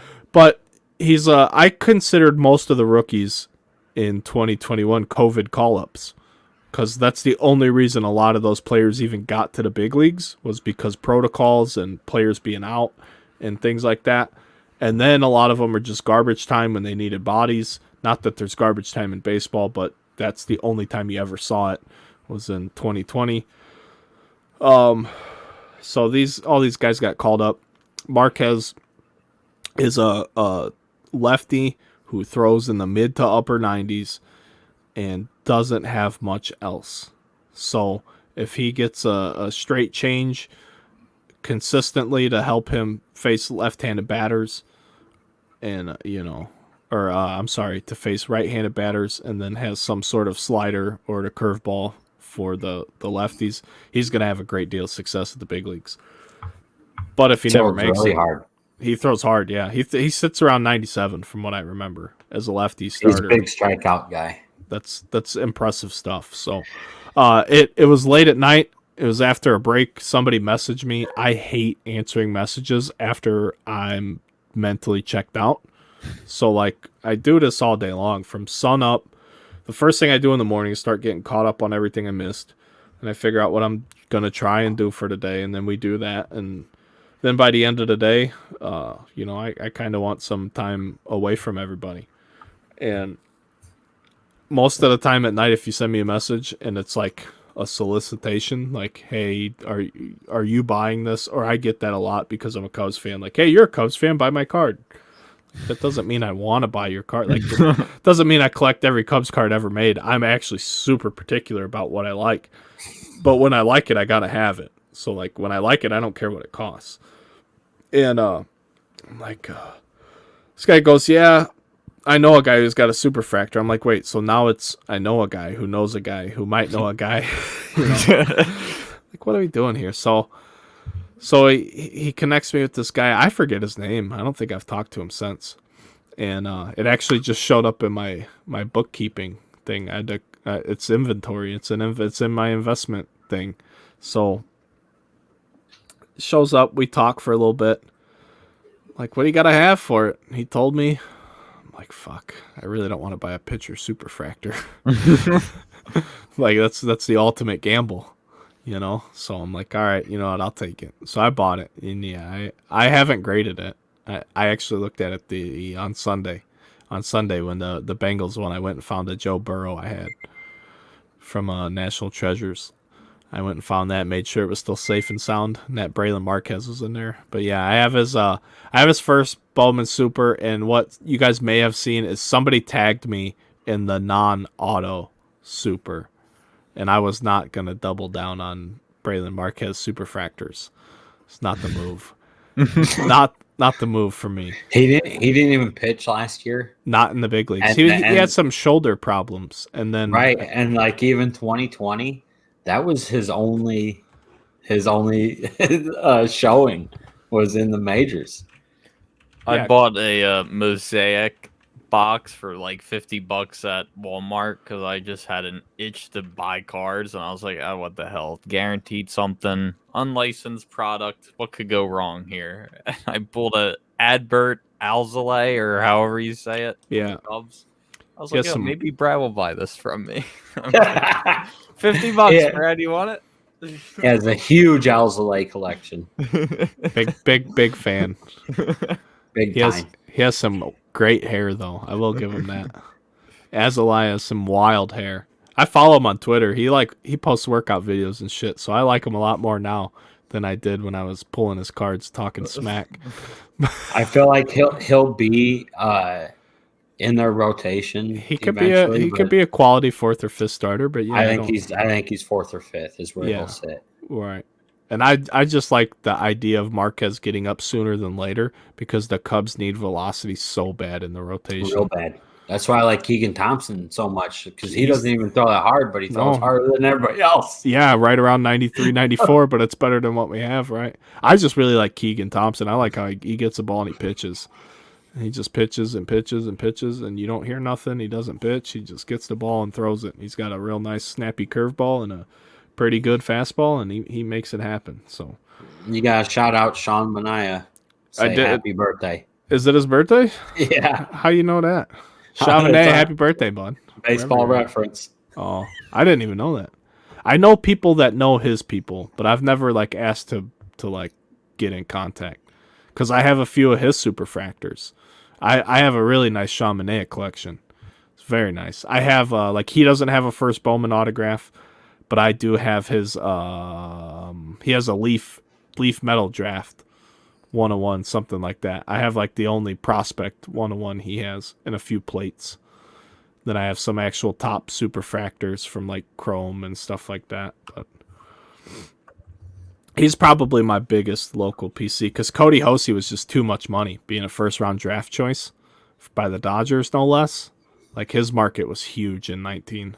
I remember when the Hosey first autograph superfractor came out, somebody knew I was collecting him and reached out to me.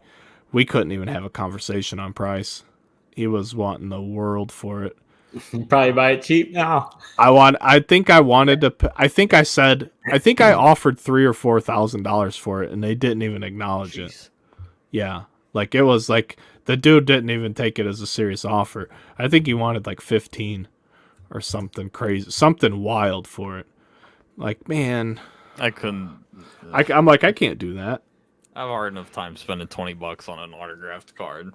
$3,000. It's just too big of a gamble for my business. Like, sure, he pans out, but the chances of him panning out and even when they maintaining do, that value, it's like, right? That's my point. Once you get to the big leagues, yeah. Once you hit the big leagues, your value's gone anyway. Like, let's just say you pulled a Henry Davis superfractor, right, for yourself, right? Would you sell it now, or would you wait till it got called up? Instantly sold. You sell it now? Because I feel like when they get called up, again, that's if they do. Like, I feel like when they get called up, that's when the hype. But you could buy it between now and when he gets called up.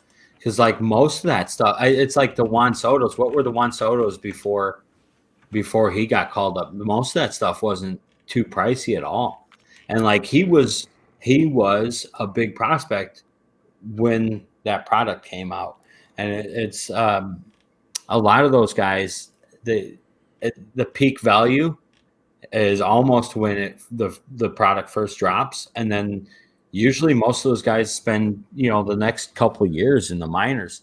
So you could buy a lot of that stuff at a pretty good discount.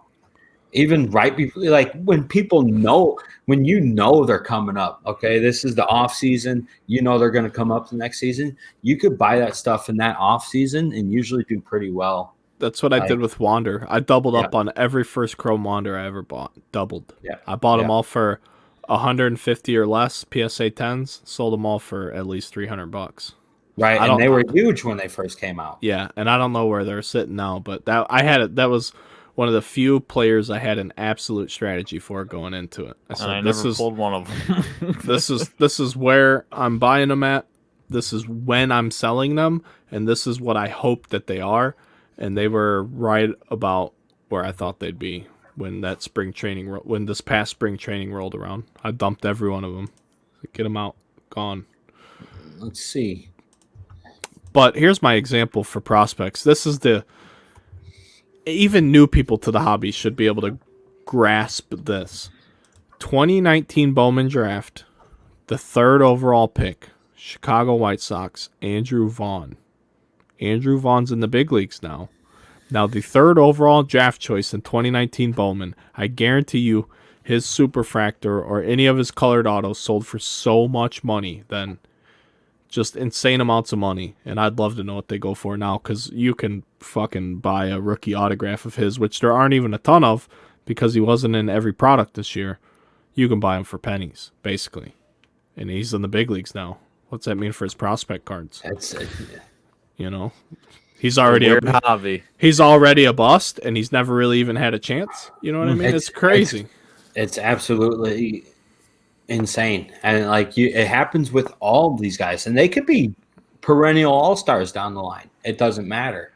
You know, everybody is looking for the next Mike Trout, and it's just like the Wander Franco. If he doesn't come out and hit 30, 40 home runs a year and still 30, 40 bases, then people will be like, oh, you know, you can't be a perennial all-star and just be that guy and be worth money. People don't care. I feel like even once you make the Hall of Fame, like even some of those guys, their cards, rookie cards, aren't worth that much. Here's the thing with Wander too, is like I don't know if he ever gets the type of power that's gonna command that type of money. Like he can. I've shied away from him as a big league player. I've shied away from this 2021 Series 1 Wander Mania nonsense. Like, what is he going to put on a stat sheet that's gonna sell cards? Because he's a fantastic player. There's no doubt about it. The Rays of all teams ponied up and gave him a ton of money. Very un-Ray-like of them. And I don't see him as a 500 home run guy. And if he's not a 500 home run guy, how does he get to have this astronomical value? He only stole 2 bases, so I don't know. It's Bobby Witt, right? Bobby Witt's the guy. I like Bobby Witt. I do. I like Marco Luciano more than I like Wander Franco. I don't hate Wander either. I just don't see how the value's justified. It won't be unless he hits 30, 40 home runs. And I don't see that. I don't think there's a chance in hell he does that. I think he's going to be like a 280 hitter. Well, he was one of the few players. Some scouts did give him an 80 hit rating, which is the highest scoutable rating, and to get an 80 is absurd. So the guy can absolutely has bat to ball ability and good hand-eye coordination and all of those things. He's going to be able to hit the ball without a doubt. He should be a 300 hitter based on those types of scouting reports, but we'll find out. You know, defense doesn't factor into the hobby as much as it could. I feel like defense doesn't add value to the hobby like it takes away from value in the hobby. Like, look at Pete Alonso. Like, that guy has more home runs than anybody since his inception. I think he has the most home runs since he came into the league. And as a rookie, he broke the all-time rookie home run record, but he hits 220 or 230. Right. No, and he plays first base. Wasn't his worst average like 250? But the point I'm making is he plays first base, but he has all this power. He should be the biggest seller person because he's the guy who has the biggest chance at getting to that 500 home runs. I'm sorry, the home runs are what does it for me. I think Wander suffers from being on the Rays too. I don't think people take that into big enough consideration. When you think about, like, unless this guy is putting up MVP numbers and he's in that talk every year, if you're not a Yankee, you can't be, just good. Yeah. You don't have a big enough fan base to keep that hype going. We'll see. I mean, we'll see. The other thing that's going to hurt Wander as far as rookie cards go is he's going to be in every single product. He's going to sign 10 million autographs. It's going to be like Aaron Judge all over again.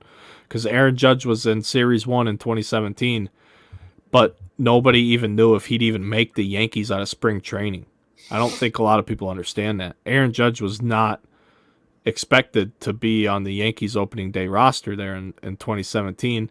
He was in because I think he was a September call-up or something like that. He got his cards in Series 1 early. He was signing autographs and everything, and then by the All-Star break, we're like, holy shit, we have a potential perennial All-Star guy on our hand. He's throwing people out. He's making crazy catches in the outfield. He's hitting tons of home runs. Nobody saw this coming. And then his values boomed. The second half of the season, everything of his autograph-wise was a redemption card. And now he spent a lot of time injured. He's had some nice, seasons when he's healthy and on the field. But even a guy who shot out of a cannon into the hobby like that hasn't really sustained. So nobody sustains. It's like if you come in and hit 30 home runs in your first half a season and just do that, you'll have the hype for now.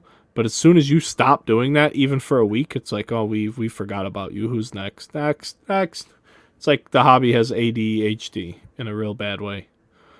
Like, who's the flavor of the week? Yeah. It's very weekly flavory.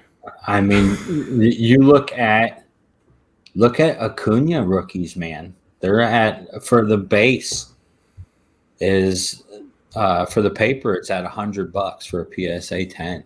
Well, I bought one for 300, and I'm regretting that. Right. So like, So what you do? So many of them. Now you buy 3 at 100, Finn, and what offset and then it just goes down even more. No, I don't think. What does he? But what does he have to do to think that it was at 300 before? All right. So what does he have to do to put it up to that number again? That's the whole singles market, though. That's the whole hobby. Right, but you have to best Soto, Trout. There's so many guys that you have to best now. So like he has to be right there at the top, and right. So you have to best all of those guys because that money is going to be, they're going to put it with one of those guys. The money's going to be spent with those guys. So like. It's tough. I don't see how Wander, where he's at, I don't see how he can produce enough to create the hype to put his cards at those crazy numbers. I think, I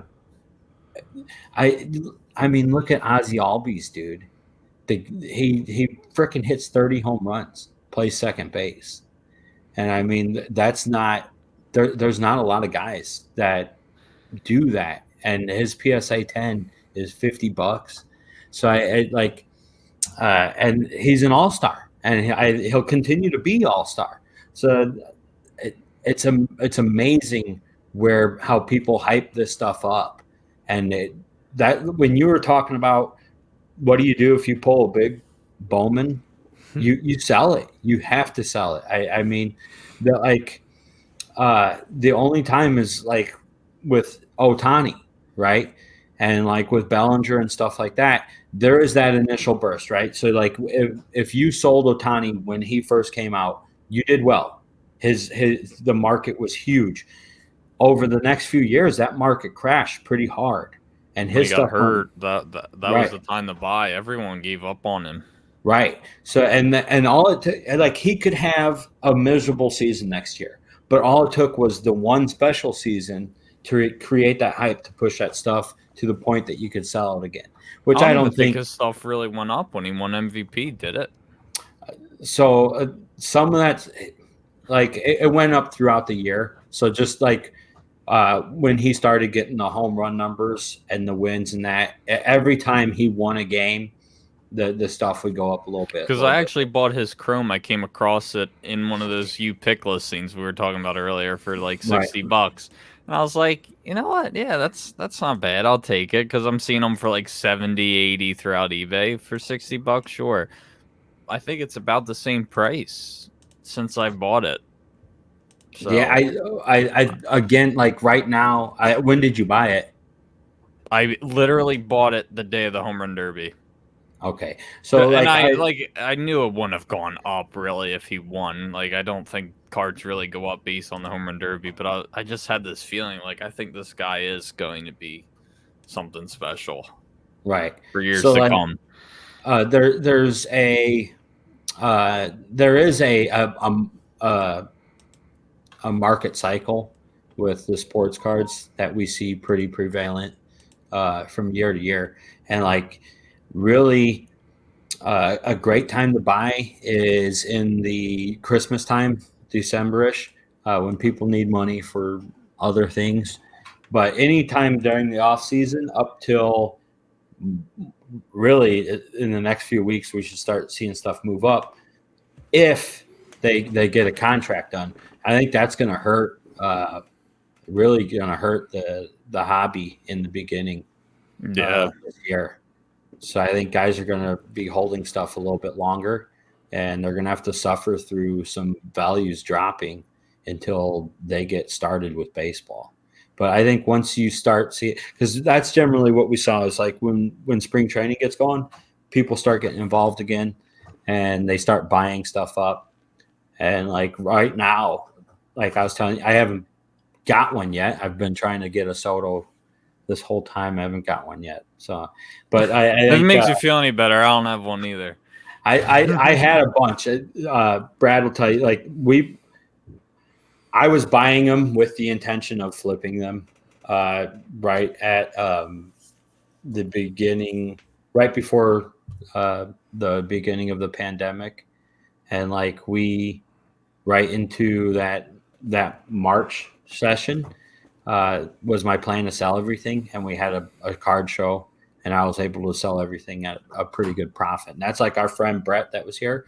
He actually was at that show, and like Brad was saying, getting there early is a big thing. And he was there already set up, like when I arrived, and I went to my table and started putting my stuff down. Brad was already there and had some of his stuff down.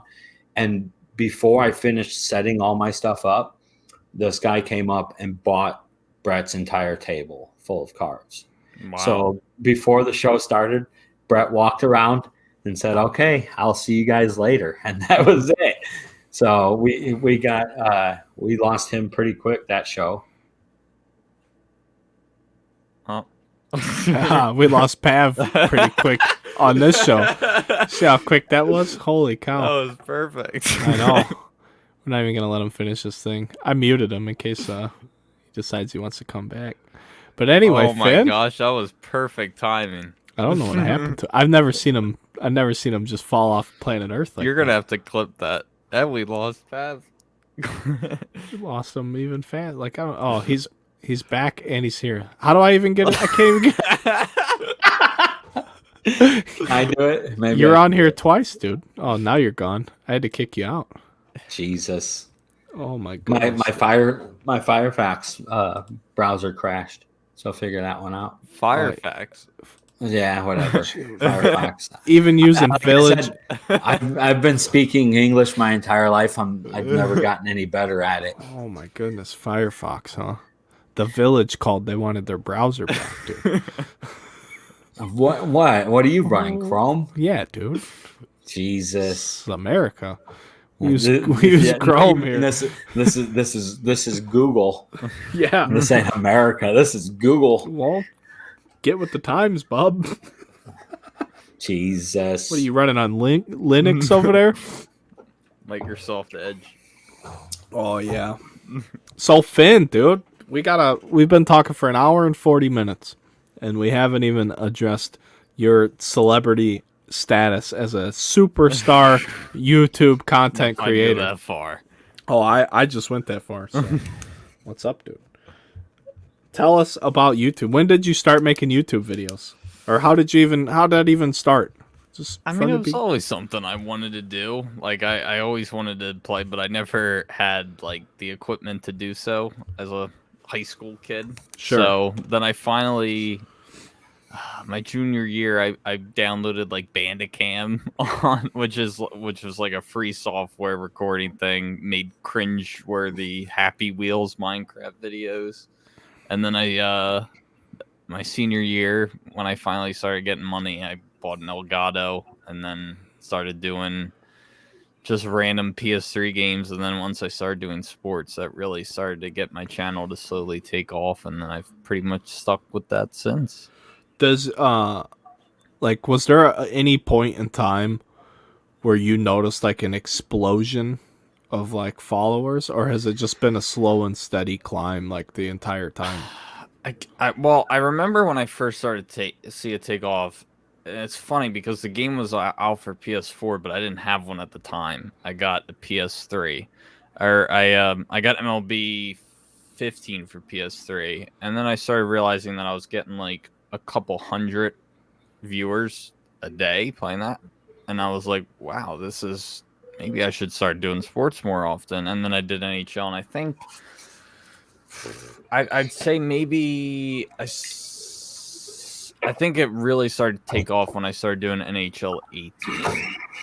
That's when it really took off. And then for MLB, either 18 or 19, it did really well one of those years. That makes sense. Just for looking at your YouTube channel, your 3 highest videos are from 18. NHL 18.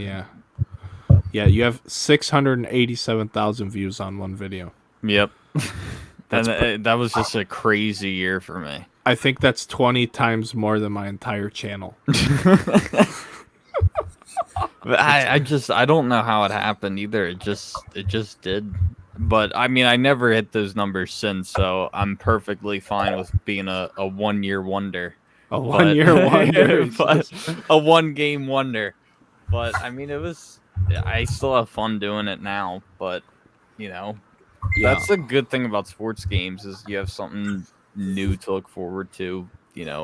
I play 2 games do fairly well on my channel, so I got 2 things to look forward to every year. And you're like in those respective communities, right? Like you're like affiliated with the games themselves. Yeah. Well, I mean, kind of. I'm in like Explain yourself. I'm a game changer with EA, even though I don't really do much to change the game, no matter how much input I try to give. And then I'm a content creator with MLB, which again, we'd give feedback there and stuff like that. How did it goes that a little further with MLB? How did you even like, especially with MLB, because we're baseball people? No offense to the hockey stuff, but I'm a big hockey guy. I just mean for the general listeners. They've just invited me. I didn't. What'd they do? Like or anything? Like how did they just search for creators? Did they like send you an email or like reached out to you or like and how when did I saw who it was from? I was super excited because it was always a group I wanted to get into because I started playing MLB 06. I've been playing it for that long. So when I got that email, I literally probably sounded like a kid because I was like, "Wait, am I like in the program?" And they were like, "We'll have more information on that." I just remember like playing MLB. It was like MLB 2000, 2001, 2000. I don't remember what year. It to the show, it was one year they released the spring release as usual, and the show released as an after the World Series, like a roster update of sorts. The first show, and you could go look this up, but I guarantee you it was released in the summer or the fall. It was not released in the spring. It's like an intermediate. Yeah, I think I do remember there being 2, but one was called The Show. And I don't know if one...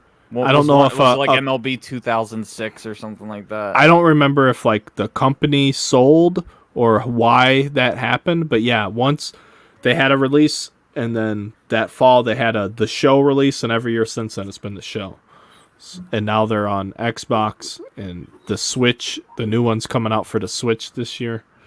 So, are there any perks to what you do for either of those games, like company-wise? Like, do they do anything for you, or do you just do things for them, or how is that partnership? Well, you get a free game every year. That's worth it. Yeah, but you also like EA has I will be honest, it's been, the perks haven't quite been there. I have no problem admitting that. Like it's not my fault. Right. But when I first joined, they had like streams that they would like they did like a 19 hours of shell. Every hour was a different content creator. They would just host you, switch over. So that helps. That actually sounds awesome. I know. I don't know why they never did that again. I've brought it up and nothing. It doesn't seem like that'd be very hard for them to do. Exactly. You know what I mean? That just seems like a lack of effort. They used to do. I mean, I understand with COVID them not doing it, but ever since I've joined, I've never got or seen an invite for it. They used to invite people out for early access to the game or special events, stuff like that. But with MLB, the first year I was in the program, they did like a content creators league, which was a lot of fun. Winner got like $10,000. I came nowhere close to it, but my claim to fame for that was I beat the guy that won the prize. Not in the finals though. Right. Like in the regular season, I beat him. Who won? Serenity was his name. He's more big on Twitch though. Okay. He's not. I'm like, I think don't he's a recognize YouTuber. that name at all either. Yeah, he's a Twitch streamer. Not I'm YouTube. pretty well familiar with a lot of the show content people. Yeah, which is funny because I feel like most of them. Well, actually, no. There are a lot that are big on both, but there's also plenty that are like only big on Twitch. But yeah. So that was my biggest moment of that. But also, you get to give feedback and stuff like that, and they send a nice like care package every release day. Pav's making too much noise. Oh my goodness. I don't know what that sound is coming out of his. I muted him and it went away. We unmuted him. It's like, sounds like radio waves. Well, it looks like he's got wind coming in. You see the tassels? Yeah, is there a fan? You got a fan on or something blowing directly onto your microphone? No, it's furnace over there. Oh, furnace. It's Get just- that- Could be The- my computer fan. the Maybe that wind you're hearing. the wind turbine for the village heat has turned I use a gaming laptop, so like it could be the fan kicking on. It gets pretty hot. Yeah, that's what I'd say too. Hell yeah. No, you're good. It went away now. So yeah, that could very well could be what it was. I'm like, damn, why is the background noise so loud? I don't know. I disabled my speakers on here, so like, dude, who the fuck knows? So like, how much time do you spend every day playing video games? It varies. I mean, when I was still in college, it was pretty often whenever I wasn't in class. But now that I work a full-time job, it's maybe 2 to 3 hours a day, tops. How much time goes into like editing? Like actually depends on the producing video. a video. If it's like NHL, they're pretty easy. I can just put them into Adobe Premiere and usually just trim the beginning and the end. Sometimes I'll trim in between, like from when I like sim certain periods and then get into the game. I'll trim like that part, like the loading screen. But aside from that, that can take like a minute or two. But when I do like MLB, yeah, there's some time that goes into that because I don't think people want to see every single pitch and all that. Yeah, I've actually I want to make show videos in the upcoming year. Madden is the worst And- to edit. And that's the only thing I can think of. I'm like, holy cow, there's got to be so many cuts in between all the action sequences. MLB's easier because you can like slide until you see Sure. like or tell like usually I'll go until I see the ball put in play and then I'll rewind it a little bit. But unless I'm talking about something like important or Right. even if it's off topic, just something interesting, I'll leave that in.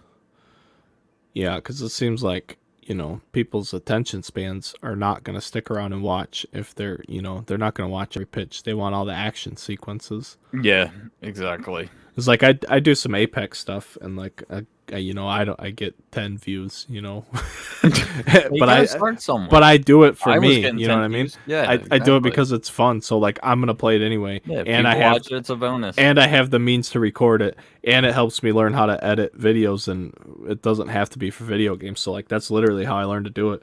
And really, all I can do with Premiere is just like cut and trim, and I learned That's how all to. I pretty much do. I can put an effect in here or there. Like I put a little fireball on a Mac Jones pull one time, and then I sent it to Pav, and Pav said we need a bigger explosion, and that's what I did. So we made it bigger.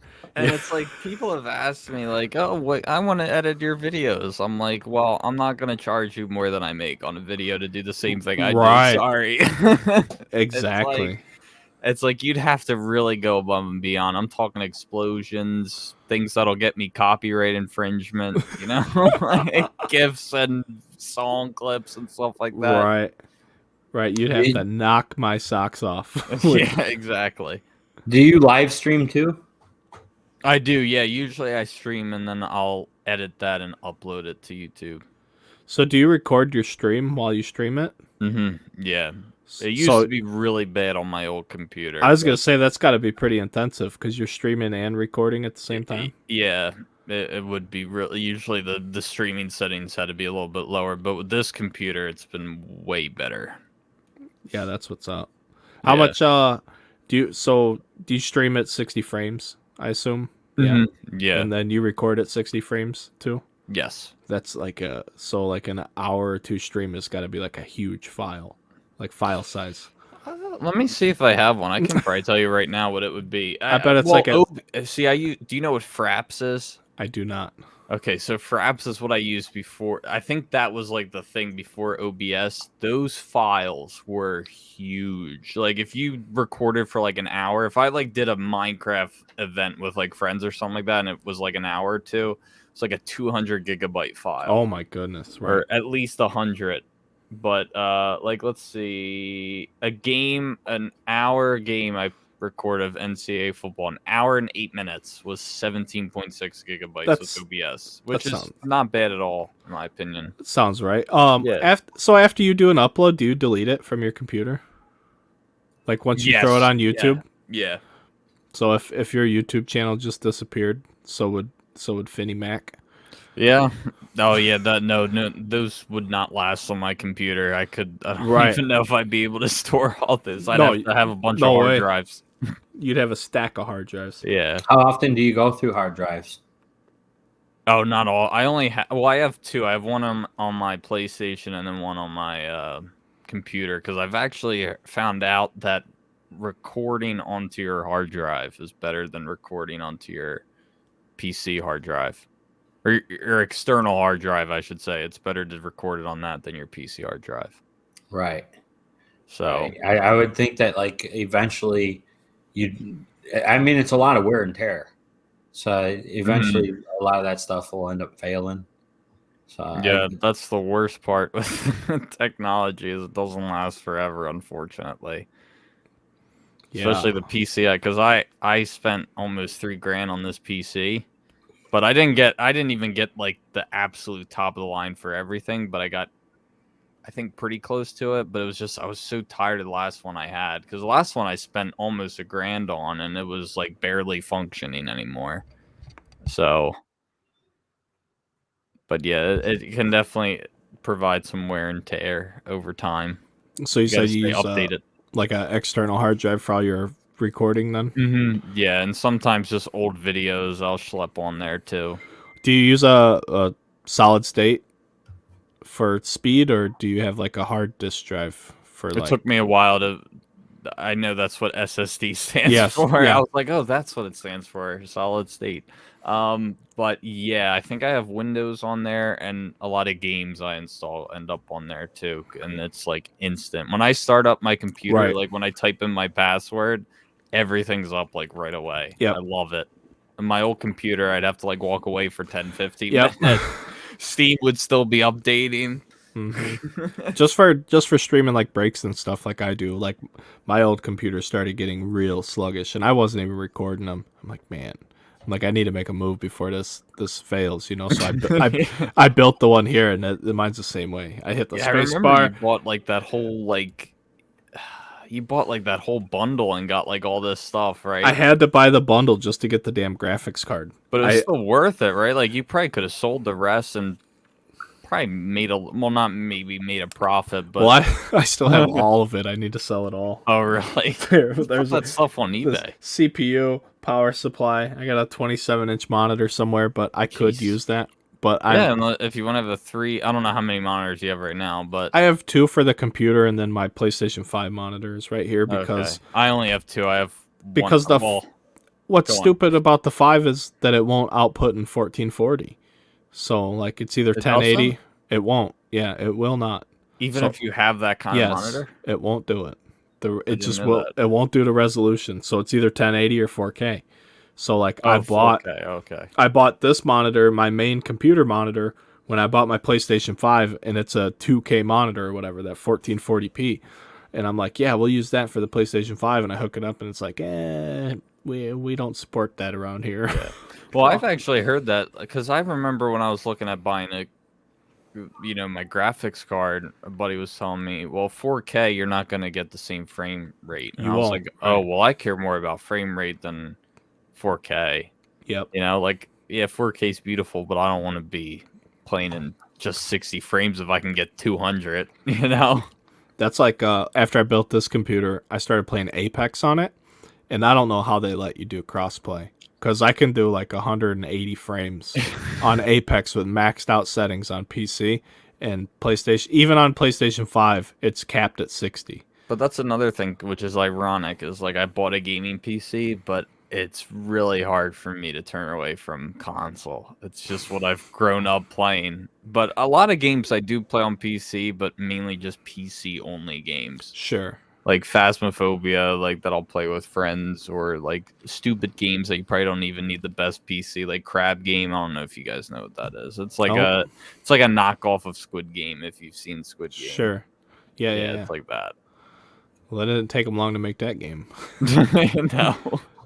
Oh my goodness.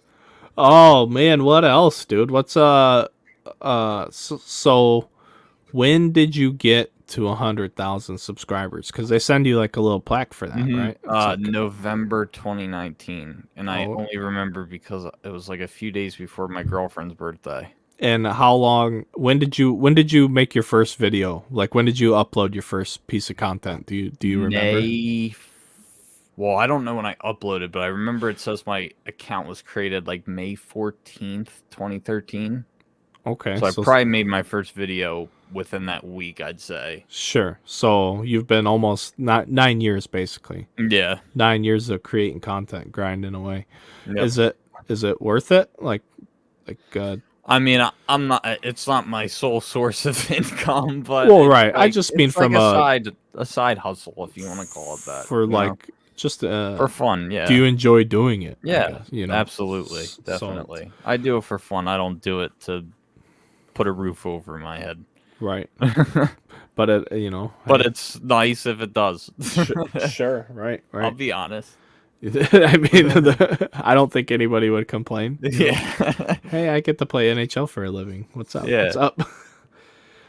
That's just I had your newest ones up. I'm like, yeah, when I was looking, I didn't even realize that you had videos, you know, over 500,000 views. Like I feel like that'd be Me neither. an incredible. You said it at 600,000. I was like, wow, is it at that much? Yeah, your top 4 videos: 687, 578, 555, Jeez. and then for MLB The Show 19. I don't You know have why they one- still get views. Like, do people not know that there's been like 4 new games that have been released since then? I don't know. It's just Like, right. guys, come on! I've probably done this challenge like 3 times. and- Yeah, there's a new version. Come check it yeah, out. with better When- graphics. When you stream live, do you do that on YouTube or do you stream somewhere else? Oh, I do it on Twitch. I've done some YouTube streams before, but I usually don't really do them as much anymore. I sometimes will do shootout streams on YouTube though for NHL, but that's about it. How many? So is it just followers, or do you have like subscribers on Twitch? What do they? You can I'm have not big on subscribers, but it's different because subscribers you pay for on Right. Twitch, but it's like you just get like It's basically a way to support the streamer, and you Right, get kind of like em- Facebook does the same thing. Yeah, and you get emotes in return, and I think you get to watch ad free. You do. So yeah, and but that's it. And YouTube is so a follow on Twitch is the same as subscribing on YouTube. But a subscription on Twitch is different than a subscription on YouTube. So how many subscribers and how many followers on Twitch? Subscribers probably at 25 maybe, and then like I think I'm at 18,000 and something. Oh, we lost Pav. Hey, this guy's unbelievable with the internet. He just asks you questions and fails. He's like, watch this. I'm gonna mess him up again. Hey Finn, tell me something real interesting. Just kidding. Well, oh, that's crazy. This But yeah, guy's- like 18,000 on Twitch. that's awesome though. think. Yeah, I think I have like 700 on Twitch. I love it. Do you still stream on Twitch? I haven't. I'm so busy, dude. That's the thing. I don't have the time. Oh, look, he's back again. I don't know. No, the problem with me is I have a family, so like the kids and stuff, I cannot stream uninterrupted. So there's no focusing or any of that. So I think just creating like YouTube videos is better because then I can pause or stop when I need to rather than being live with people watching. I would rather live stream than make videos because I live stream sports cards and stuff and I know how to talk to a chat and things like that, but it doesn't really fit in with how my life actually operates. You know. I remember I was watching one of your what were you playing? You were playing something, and I was like, this was months ago. Like my girlfriend was still living. We were both still living with our parents, and I was over like watching one of your streams, and she was like, "Oh, he should do ASMR." I was like, "Oh, you should watch his breaks. He's a completely different person." Yeah, I didn't even, and that's the thing. I didn't even know what the ASMR shit was, and then when I found out, I'm like, I'm done with this. Oh yeah, they have like these ear microphones. Yeah, well, I would just say something real soft into the microphone. Like it. I don't knock it. It's not for me, but people like my girlfriend listens to that stuff. I'm like, oh, I'm like, that's like my generation's version of like whale noises with the CD of nice soothing sounds. I think you should just get a mic, like one of those ear mics, and just put it right next to the pack, and just be like, I hope everyone's having a night. Dude, take like 5 minutes to rip open the pack too. Just oh my god! Sprinkle it for a while. Oh my gosh! I wish I had a pack here right now. I would do it. Are there like some crate? Like opening up a thing of top loaders, like yeah. There you go. That drives people. You like that? In a good way. You like that top loader, do you? Yeah, people start salivating with that stuff. All right. Pav's about done with this podcast.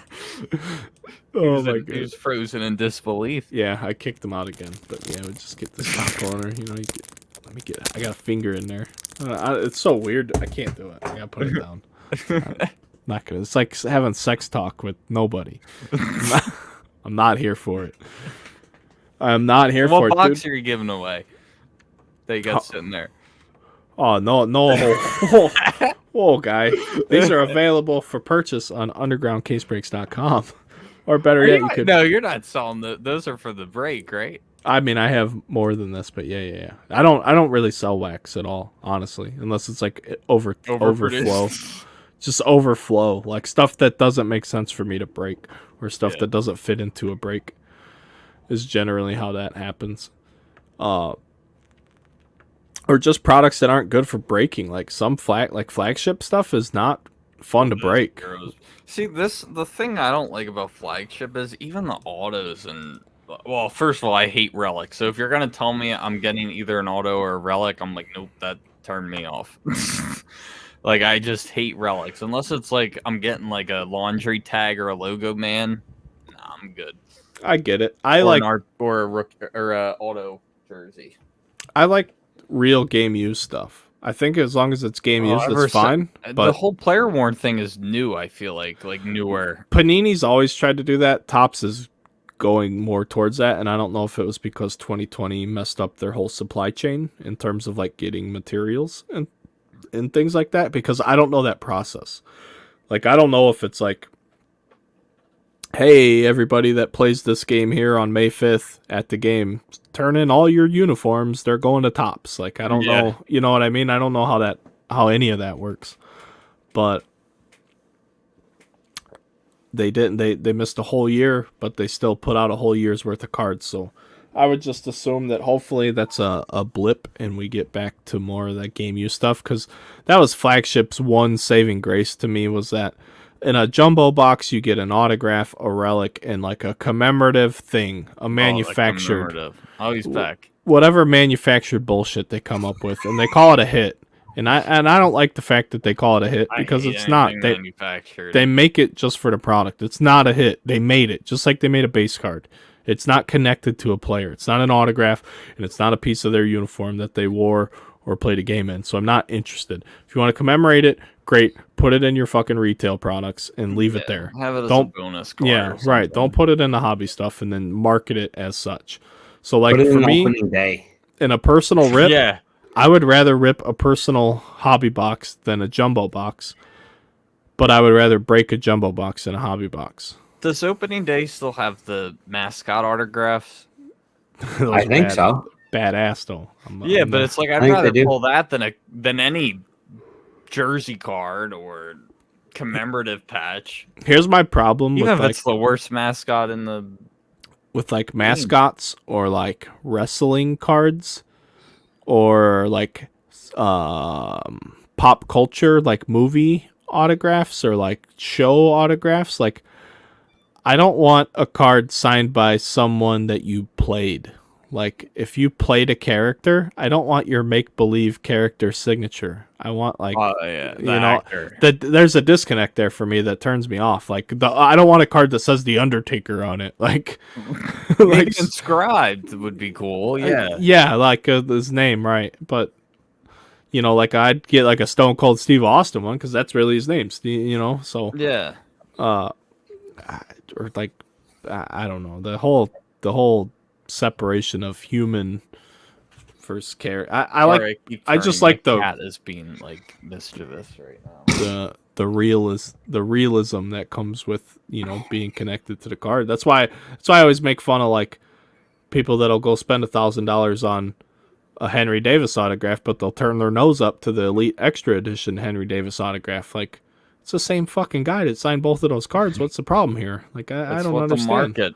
Yeah, like you just want the brand name. That's what you want. Like it's like I might like, you know, a Trinity card more than oh, my cat got into something.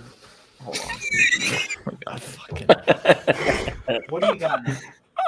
It's fantastic. This is dude, you guys were talking about ASMR. No, like piece of the carpet. No, we weren't. We were not talking about that. But we did have a pack of crinkly top loaders. So like, he was getting real seductive with me. Are there people that actually make money on like YouTube videos with that shit? Oh, I guarantee it. Oh my gosh, there's probably and Twitch. There's people with thousands of viewers on Twitch. I joined in on one. It's not even like sometimes I just sit there just like this, and it's like I'm not even like it's not even my cup of tea, but I'm just like how like. I just want to see what happens next. I don't know why. I just like, and then like after a few minutes, you're like, I'm like, why am I still here? Why am I watching this? It's a bunch of people that just smoked a fat doobie or ate some shrooms. They're just sitting there making weird noises. Let's turn on the ASMR, man. This could be awesome. Oh my gosh, dude! It's really funny how all that stuff works. It's just like if you want to see something funny sometime, look up like vacuum sounds on like YouTube. Vacuum sounds. Yes. Nope. Yes. And like the thing is, like, you know, a lot of doctors will recommend to new parents, if you have trouble putting your kid to sleep, you know, run the vacuum and put them down. I saw that in that movie with Kevin Hart, Parenthood or something like that. Yeah. So like there are tons of YouTube with hundreds of thousands and some with millions of views, or it's just 3 hours of vacuum running. That's nuts. I'm all right. Next subject. Hey, make your money, boy. Make your money. Brad, I guarantee you, if you became an ASMR case breaker, your views would skyrocket. Oh my God. Can't do it. You could make a living just selling opening day. Find the boxes with the most amount of packs in them. Yeah. $50 a spot for one blaster box. They don't even want the cards. They just want I to don't hear the even pack give open. a shit about the cards. Can you please rip the card up too? Yeah. We want to hear the card tear too, not just the pack. Does an autograph sound different when you rip it? And when you pull a relic, rub your finger over the. What does that piece of jersey sound like? Over the sweaty patch. Oh my gosh, it's outrageous.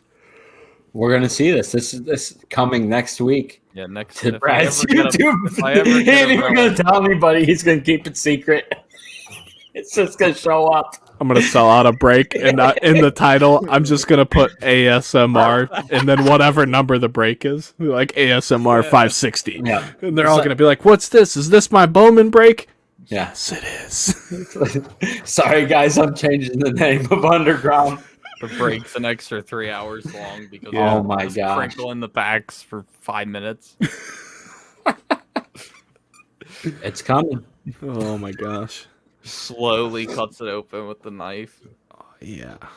All your regular customers are gonna be pissed because you're gonna be like, "Hey guys, I'm sorry, but this is more important, man. I'm making more money over here." I'm sorry, these weirdos are paying me more than you guys are.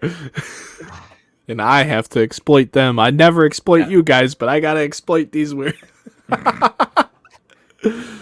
Oh my goodness, dude. Finn, anything else you want to share with us about YouTube? It's a pretty fascinating My cat thing. scratched me. Sorry. You're like 6 figures deep in the subscribers. That's a big feat, but obviously you put in the time and the work. I don't think so. I think the only thing I would say is, like if it's something you want to do, anyone out there, just do it. Ooh, Don't worry about what anyone tells you to do. Even if it's not, even if people say you're not going to make a living off it, so what? Do it as a job. Shout out to Nike, and they have the best, Yeah, the just best do it. slogan out there. That's right. Just do it. Don't copyright us for doing that. Yep. But they say it nice. They say it nice because like that's literally the thing. Like I was ranting about this the other day. Like I didn't want to go to the gym. I was tired, but I needed to go to the gym. So you just fucking do it. Like, Yeah. like if you don't do it, you're gonna miss out on that opportunity to get better.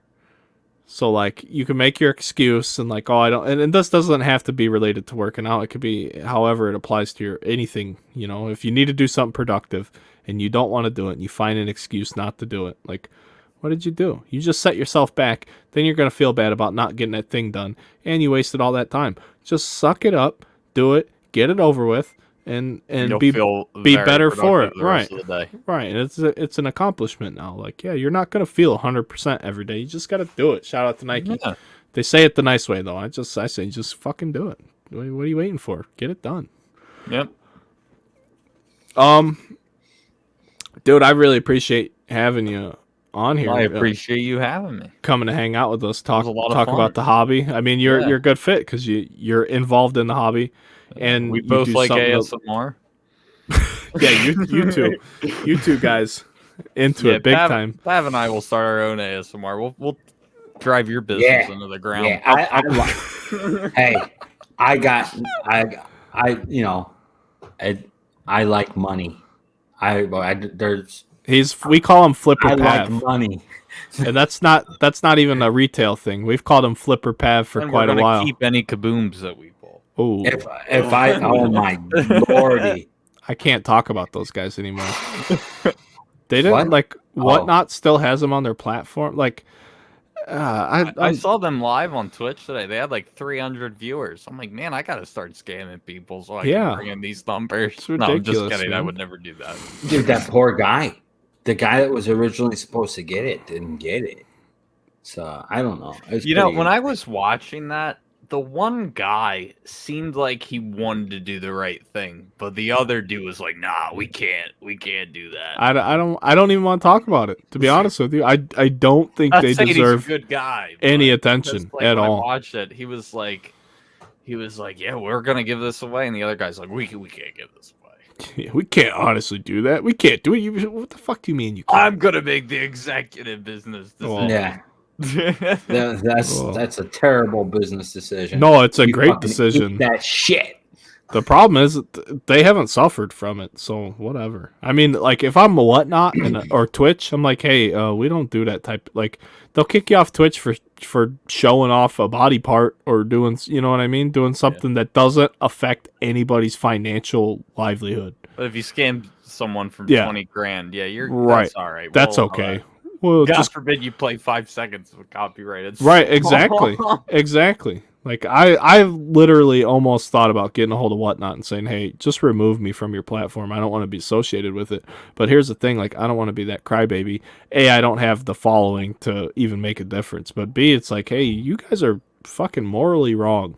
I think you're morally wrong. Like, if you're gonna back that guy. But here's the problem: everything they sell on their platform, they make 8% of. So why would they care who's scamming who? Yeah. They're gonna get their money, and Yep. I mean, I get it, but it's gross. So all you have to do is get really big, make a lot of noise, and you can do whatever the fuck you want. The problem is, I don't think that's the way you should conduct yourself. But that goes back to consumers being stupid. Any consumer with a brain won't go over there. So anybody else who's hanging out over there just gets whatever they ask for. Like, they can't cry when they get scammed because they should know better. Yeah. I mean, I laid it out in an episode. Every possible, conceivable way they could scam you moving forward and play it off like it's an honest mistake. Like, you could do so many things with the post office and make it look like you really shipped something when you never did. I mean, it's just a matter of time before they come up in the news again, screwing somebody out of more money. And I'm just going to be the guy that sit here and said, I told you so. And I might put the crop top back on, and do one more TikTok for the people. That guy never ended up getting the card, right? Because then they say they gave it away still. Or something like that. Wolf's card breaks on Twitter, I'm pretty sure, is who has the card.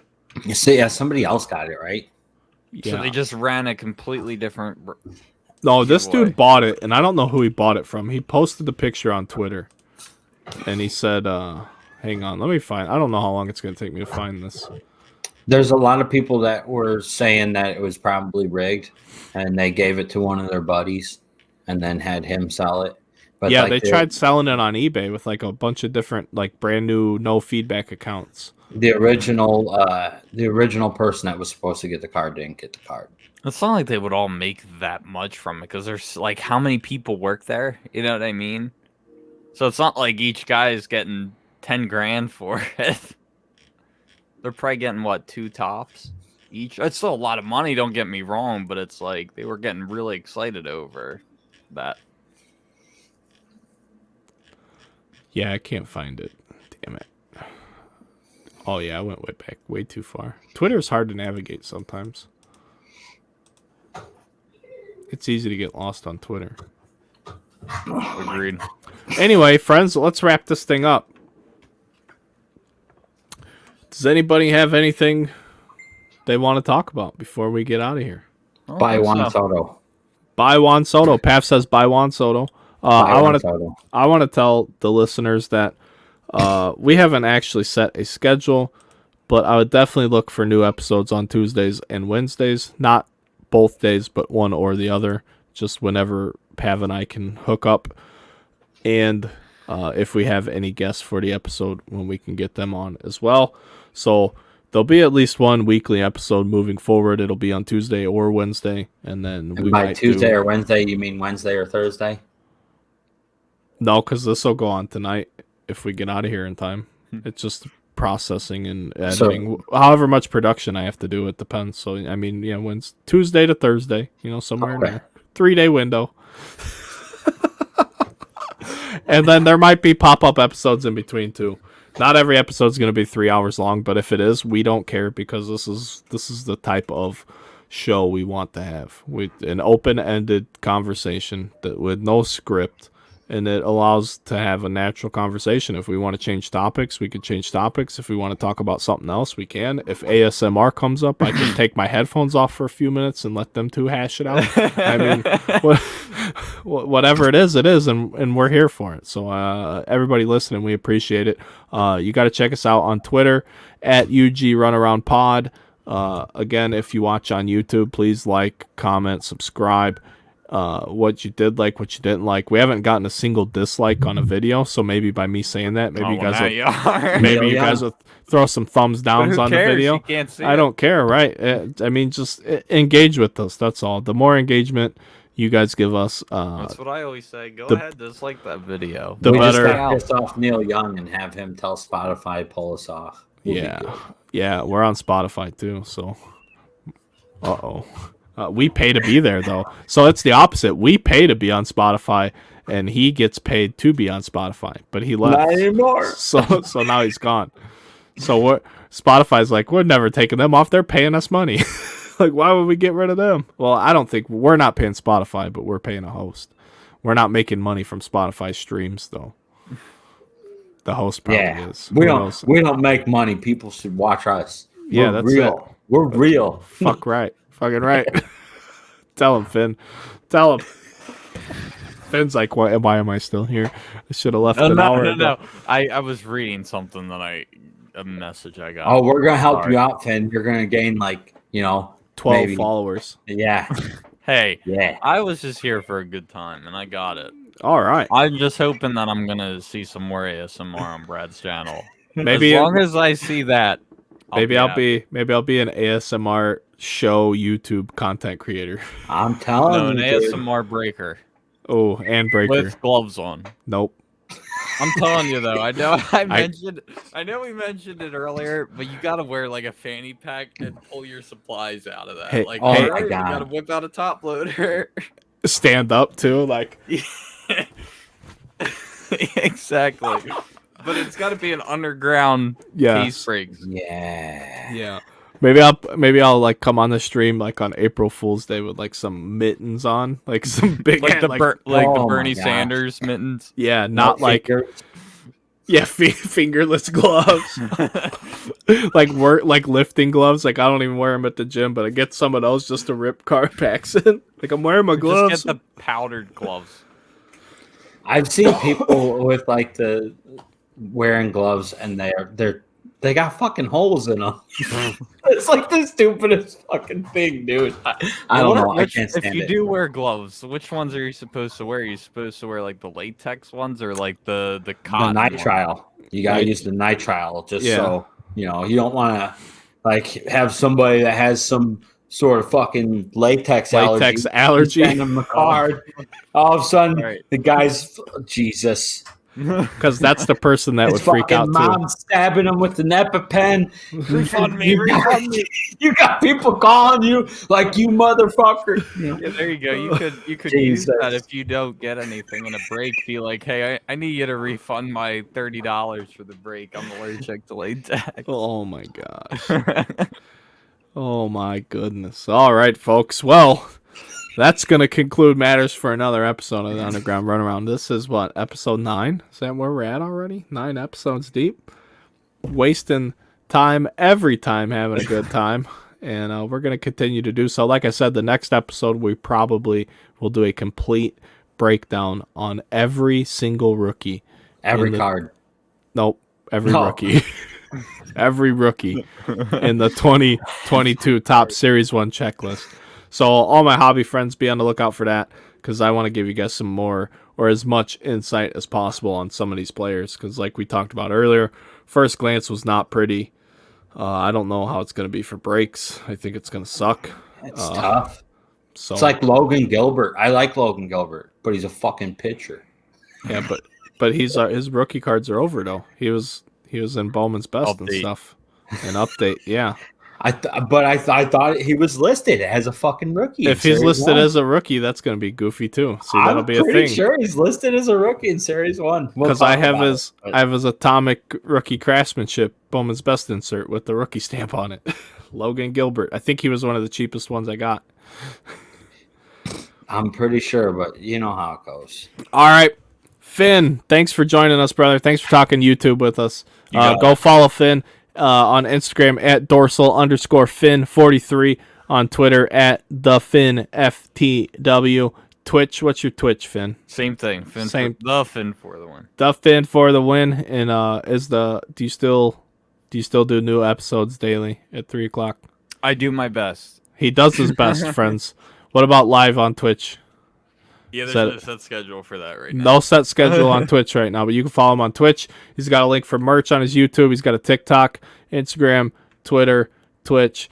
Brad's just plugging everything for me. Again, that's YouTube, the Finn FTW. It stands for the win. I don't know how much he wins. You have to tune in and find out. Much. You got to tune in and find out. Don't tell him. All right, don't. You're blowing it right now. I'm just. I said they have they have to tune in. They got to tune in and find out. But you already told them you don't win, so nobody's gonna tune in now. Much. So tune in because you might win one. And like I said, we're doing the breakdown next episode. Also, follow us on Twitter. Just connect with us. Tell us what you like, what you don't like. And then we'll continue to do whatever the hell it is that we want to do. So thank you guys, everybody, for listening and watching. And we'll see you guys next time. Peace. Adios.